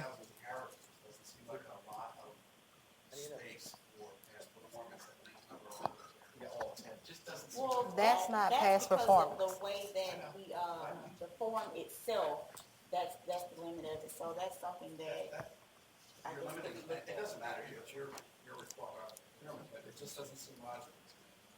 For something, I think what they've done is they got 2 pages and you fill it in, and it's 14,000. Yes, correct. Right. I mean, we just limited it by what the page count was, really, is all it's doing. It's not, I didn't just pick 7 times 2. Okay, so we'll clean that up as to whether or not and how we treat if you need to overflow for the same contract. What else? Mike? Oh, way back. Thank you, ma'am. So in Section L for the TVF, it says that we have to spell out each acronym with its first use. Is Yes. that the first use in each TVM? Or if I spell it out in TVM 1, can I no longer, do I continue to spell it out in each subsequent TVF that I use the same acronym? Just the first time, period. Yep, first time, period. So the page limit is listed as 20 pages, but in reality, it's 6 cover pages and 12 pages of written text for an 18-page limit in the technical verification forms. There's 6 of these cover pages. They all count as a page. Right. 2 pages of written text per. You're at 6 cover And your score pages sheet. and 12 pages of written text. Yes, that is correct. That's technical. That's technical. So each TVF is essentially 3 pages, is what he's saying. 3 times 6 is 18. And then you have your score sheet, which is 2. Right, so that's how we get to 20.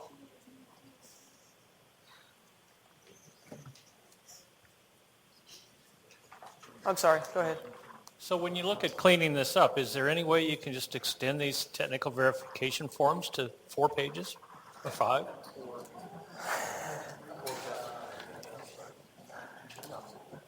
So I keep it 18, but allow us to use more on one.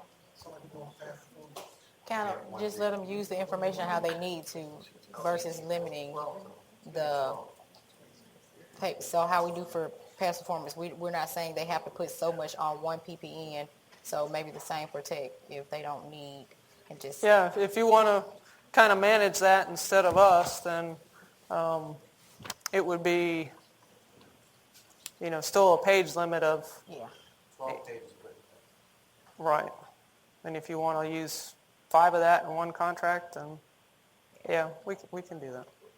We just got to relook at how that. Yeah, we'll take a look at that to consider. That's and fair. Just give an overall page count, and you use the space how you see fit to address whatever you need to address.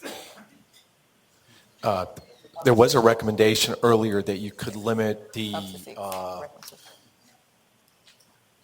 writing to each of the 10. So instead of just saying, here's 2 pages and write as much as you want on these 10 subjects versus saying, for life cycle software services, you have X amount, so that if you're only going to use that for one past performance, it may not be 2 pages. You're only going to have X number of words you can use to describe each one of these 10. It may be more than 2 pages if you're going to use all 10 within a contract, like a very complex contract, versus one that's just cybersecurity, so you're only going to write X amount rather than the full 2 pages. Am I not clear? I follow you. That's just different than how we're. But I think that's what there's. We have some contracts that will address almost all of those, and I have 2 pages to write on it, yet I have some that probably are only 2 or 3, and so I'm going to write a lot on those 2 or 3 and very little on the really complex I see what you're saying. past performance. Yeah. Okay. We'll look at that. Just a verification, I think Ms. Brownlee might have answered this, but on the 2-page for the TVF, 14,000 characters only, any room for graphic or any elements of graphic use in those 2 pages or no?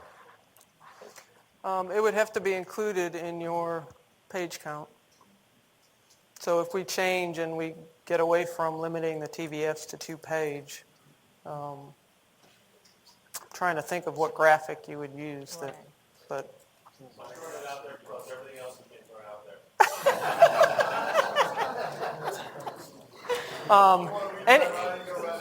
Anything that you include will need to be counted in that page count.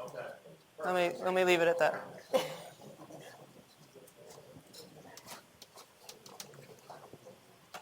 Thank you. What level of detail are you looking for in these descriptions? For example, one of the requirements was .NET programming, where a line of, we developed ABC system using .NET. Is that sufficient to get the score for that, or do you want more depth to that, given the 2 pages that you've allowed it? So my 30-year-old son could write a sentence that says, I've developed .NET. That doesn't really tell me that he understands what .NET is. So I need more than that. I need enough so that you have shown the government, based on what's in Section M, that you have that experience based on the contract you're using. All right? So it's got to be more than that sentence. Would you consider adding more page count to support that? I mean... So I don't want a dissertation on, we just want to know that you truly have that experience by telling us the project that you worked on. My only point in this is if there's 30 elements, and let's say you can write 2 or 3 sentences to describe each one, 30 times 3 sentences, it adds up pretty quick. And I understand, being short and to the point, but there's just a lot of stuff. And reality boils down to 12 pages, and some of those 12 pages are going to be explaining what the program is, whatever the past performance or corporate experience is. So, in essence, it ends up being maybe 2/3 of that for actual addressing the requirements. And if you want substances, responses, then we did this. Consider, if possible, giving just a little more count. I think it'll allow us to make it easy on you. No? Shorter isn't sweeter for you? We just want to meet your expectations, you know, if you want No, that's fair. one sentence, we That's can fair. do that, but if one sentence not going to cut it, No, one sentence doesn't give me the understanding that you truly did it and, same here. yeah, have that experience. As Mark Twain said, if I only had more time, it would be short. Okay, yes, we will look at the page count and how we're doing the TVS so that you're not boxed into exactly 2 pages per contract and only that. Give you a little bit more flexibility to manage that. Okay, in the back, you got a Question. phone? Yes. He just stated he was going to put program information in the front of his write-up. You don't want that in the TVF. You want that in the past performance, correct? That should give him more space. I'm going to the actual items in the score sheet on my TVS, not program overview. Yeah, so scroll down. I don't think there's a program section on here. So when it says project description, it's just scroll back up. Describe in detail the work performed for the technical elements selected above. So we're not, you know, one of the programs here is called CMOS. It's a transportation system. I don't need you to give me 3 paragraphs on what CMOS is. I need you to tell me I did this work for the CMOS application and here's what specifically I did and why I think I should get these points for Java. You know, don't give me 2 or 3 pages about the application itself or, you know, that it was a $20 million thing that you did in under half the time the government wanted. We're looking for technical experience here, so tell me what technical experience you have to claim Java. So let me try an example. Okay. Quantify it with, I did a Java system for CMOS, 200 applications, database size of so many records, yada, yada, yada. Give the quantitative measurement of the system and the effort you put into it. Sure. Okay. Yeah, as long as you're answering what is in section M, right? If we're asking you for specific, you know, size, or I know a lot of the things we ask for the tools in particular, make sure you tell us what tool you're using. Otherwise, you know, you haven't answered what was acceptable as written up in section M.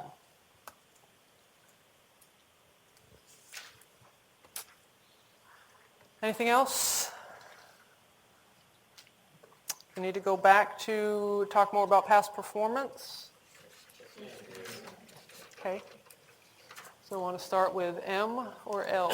Let's go to L. And scroll down. Whoop.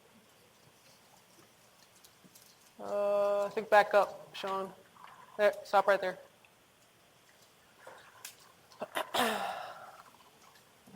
Okay, so as I mentioned, this is going to change a bit because we're going to put in the PPI tool. We still anticipate you having to do a PPN 1 through PPN 6, but again, it won't be just a Word or Adobe document. It'll be within that Access database with a printout from that Access database. So scroll down a bit. Okay, so we've talked before about that reference to IDIQ contracts are not allowed to be used. So that's strictly the IDIQ contract number. If you've done task orders that you want to use, that's perfectly fine. So we'll get into the cybersecurity. That's a little bit different because we are asking you to provide some separate document that's not counted in your page count in addition to the narrative. Okay, so I talked before about how in Subfactor 1, Lifecycle Software Services, we're looking for you to address your past performance in doing those items in the SUE. And then we gave you a little bit later in Section M what makes you Very relevant, okay, based on how many you can actually address. Gives you that different differentiation on the relevancy side. Is there a question down there? Yes, I thought this morning when you talked about the IDIQs, if it was a single award IDIQ, that you could use the IDIQ number and not. Right. Okay. Yeah, sorry, I'm stuck on multiple. But that is right. We can clarify that.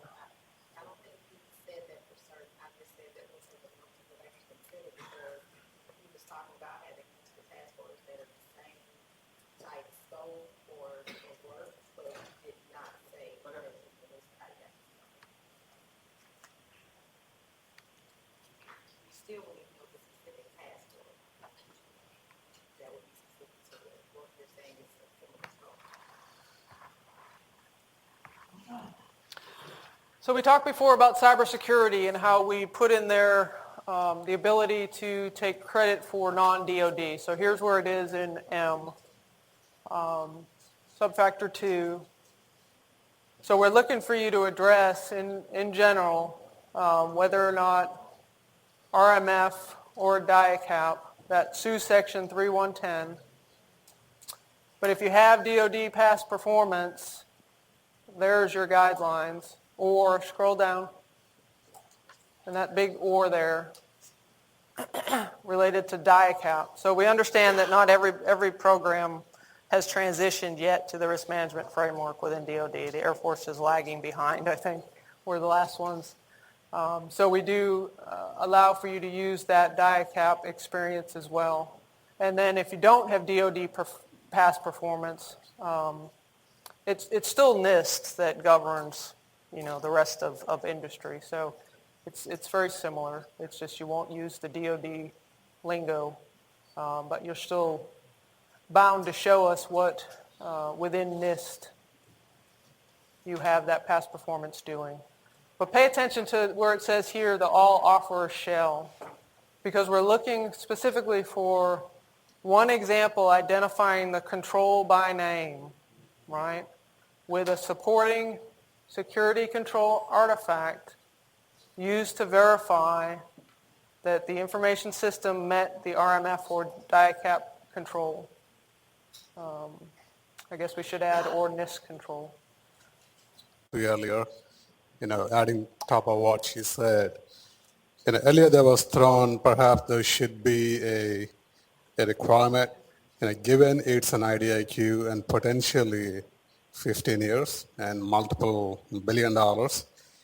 Hypothetical, let's say if you put a limit on $1 million, that's going to block a small business which it's meant for, not only entering now, but it's blocking for next 15 years.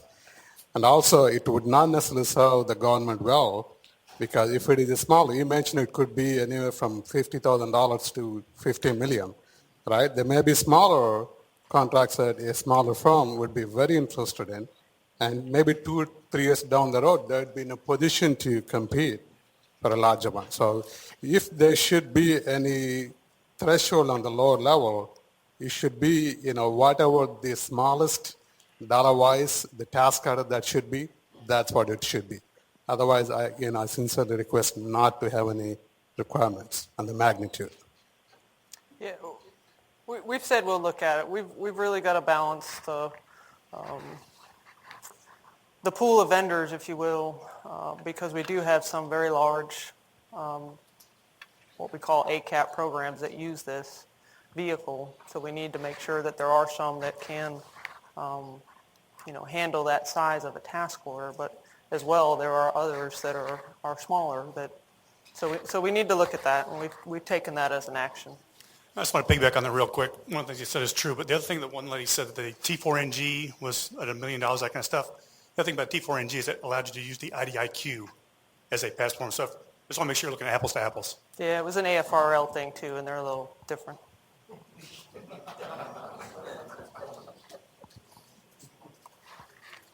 Anything else? Okay, any questions about one-on-ones? Oh, I missed one. Battery died, so it must be time to go home. No. One quick question. How did you come up with the number 40? for the maximum awards? You weren't here in November? No, I'm just kidding. I've dubbed Miss Baylor Miss 4060 because she was the one that threw up, but that's not where it came from. Just looking at the period of performance and what we've historically had, as was mentioned several times, the app service is the current vehicle, originally awarded with 12. It's down to its last couple of years, and they're about to graduate several of those and be down somewhere around 4 or 5. So between looking at that and having a large enough pool to have adequate competition without overwhelming the task orders with getting too many proposals and lengthening their time frame. And it's a target. If we don't get 40, if we get less, more, it's just a target. It's not a hard and fast. Could I get make the White House press corps, could I get a follow-on? The other question I have is, you said you're going to have an on-ramp. Is there going to be an off-ramp? There's a whole story with that, but the only off-ramp, if you will, is if you graduate. So small businesses have to recertify every 5 years and every year thereafter. So at the end of the base period, when we keep talking about potentially doing on-ramps, it will be. That's in the C as well. So going back to the number 40, given that scenario, is there any consideration to maybe eliminating that number 40 and say you'll take the most qualified vendors? I mean, I could see a scenario where you pick 40 and with a 5-year certification to end of 5 years, I mean, I guess worst case scenario, you'd be down to 0. Probably not going to happen realistically, but. Well, we are going to take the most qualified. And if it doesn't reach 40, like our solicitation says, we reserve the right to award more, less, or none. You know, if it goes to 60, it goes to 60. If everybody comes in with substantial on number 1 and substantial on the others, and there's no other delineating factor, and it's 60, it's 60. I think you also off-ramp Well, we got rid of that. What happened? We off-ramp it what? That's not in there anymore.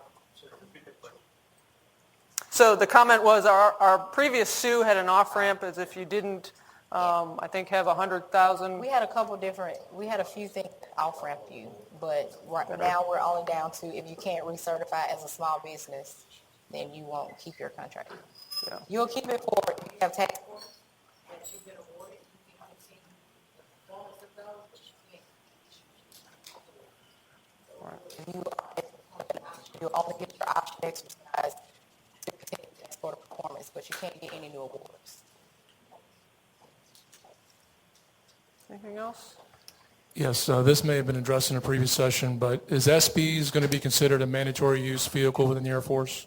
Yes. With an AFIs updated accordingly? Or? It's the follow-on for NetSense 2. So AQC, who owns that AFI, it considers it the follow-on. How fast they are at updating it, or whether or not we have to somehow become part of the NetSense with a naming convention, remains to be seen. But they have said since we started this that it will be continued under the mandatory use process. Air Force-wide or only the PES? So it's an Air Force, it's an AFI. The following will be Air Force-wide as well? Yes. So that's any agency that has an Air Force requirement can use the vehicle. So the second part of my question then dovetails there with the current application services small vendors that are remain standing after the next size standard evaluation. Has it been decided yet when the SBs would take over the application services requirements, and will they run in parallel for a while, or is that still being vetted? They will. That question came up earlier. And it just depends on where the ceiling is at, really, for app services, the current one. The anticipation or the intent is that everything that makes sense to go to SBs that isn't already started, obviously down the app services path, will come to SBs when it's available. There's a lead time for getting your proposals in and getting your RFP out there. So depending on which vehicle is available when that program office needs to go and whether or not there's ceiling to accommodate it. So I can't say hard and fast, everything will move here then, but the intent is to move to SBEAS as soon as it's feasible and makes sense to do that. No LPGA? That's up to the task orders. We're not doing it at the IDIQ level, but it's a viable strategy when it makes sense. What else? Anything? The only other thing I wanted to foot stomp is one-on-ones. If you are confused as to what time or where, come see us after. Like I mentioned this morning, they're in that hallway right across the ways. There's 2 different teams. Shanika and I are split, so you'll see one of us and some of our team members helping with taking notes tomorrow if you have a one-on-one, or the rest of the week if you have a one-on-one with us. If you need to. They are. If you don't need if you feel moved to no longer. If we've answered all your questions. If we have addressed and you want your to cancel, questions and you don't feel like the one-on-one is, is needed, you can bow out. Not at all. We looked at the spreadsheet with 100 companies. If we have addressed your question seriously, then, and you don't feel that there's a need for your one-on-one, then you can definitely let us know that. All right. I don't have anything else if you don't. Thank you.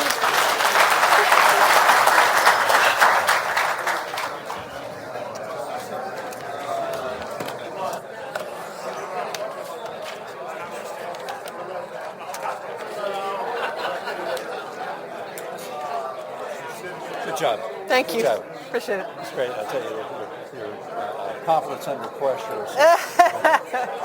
This isn't what I normally do, so you have no idea.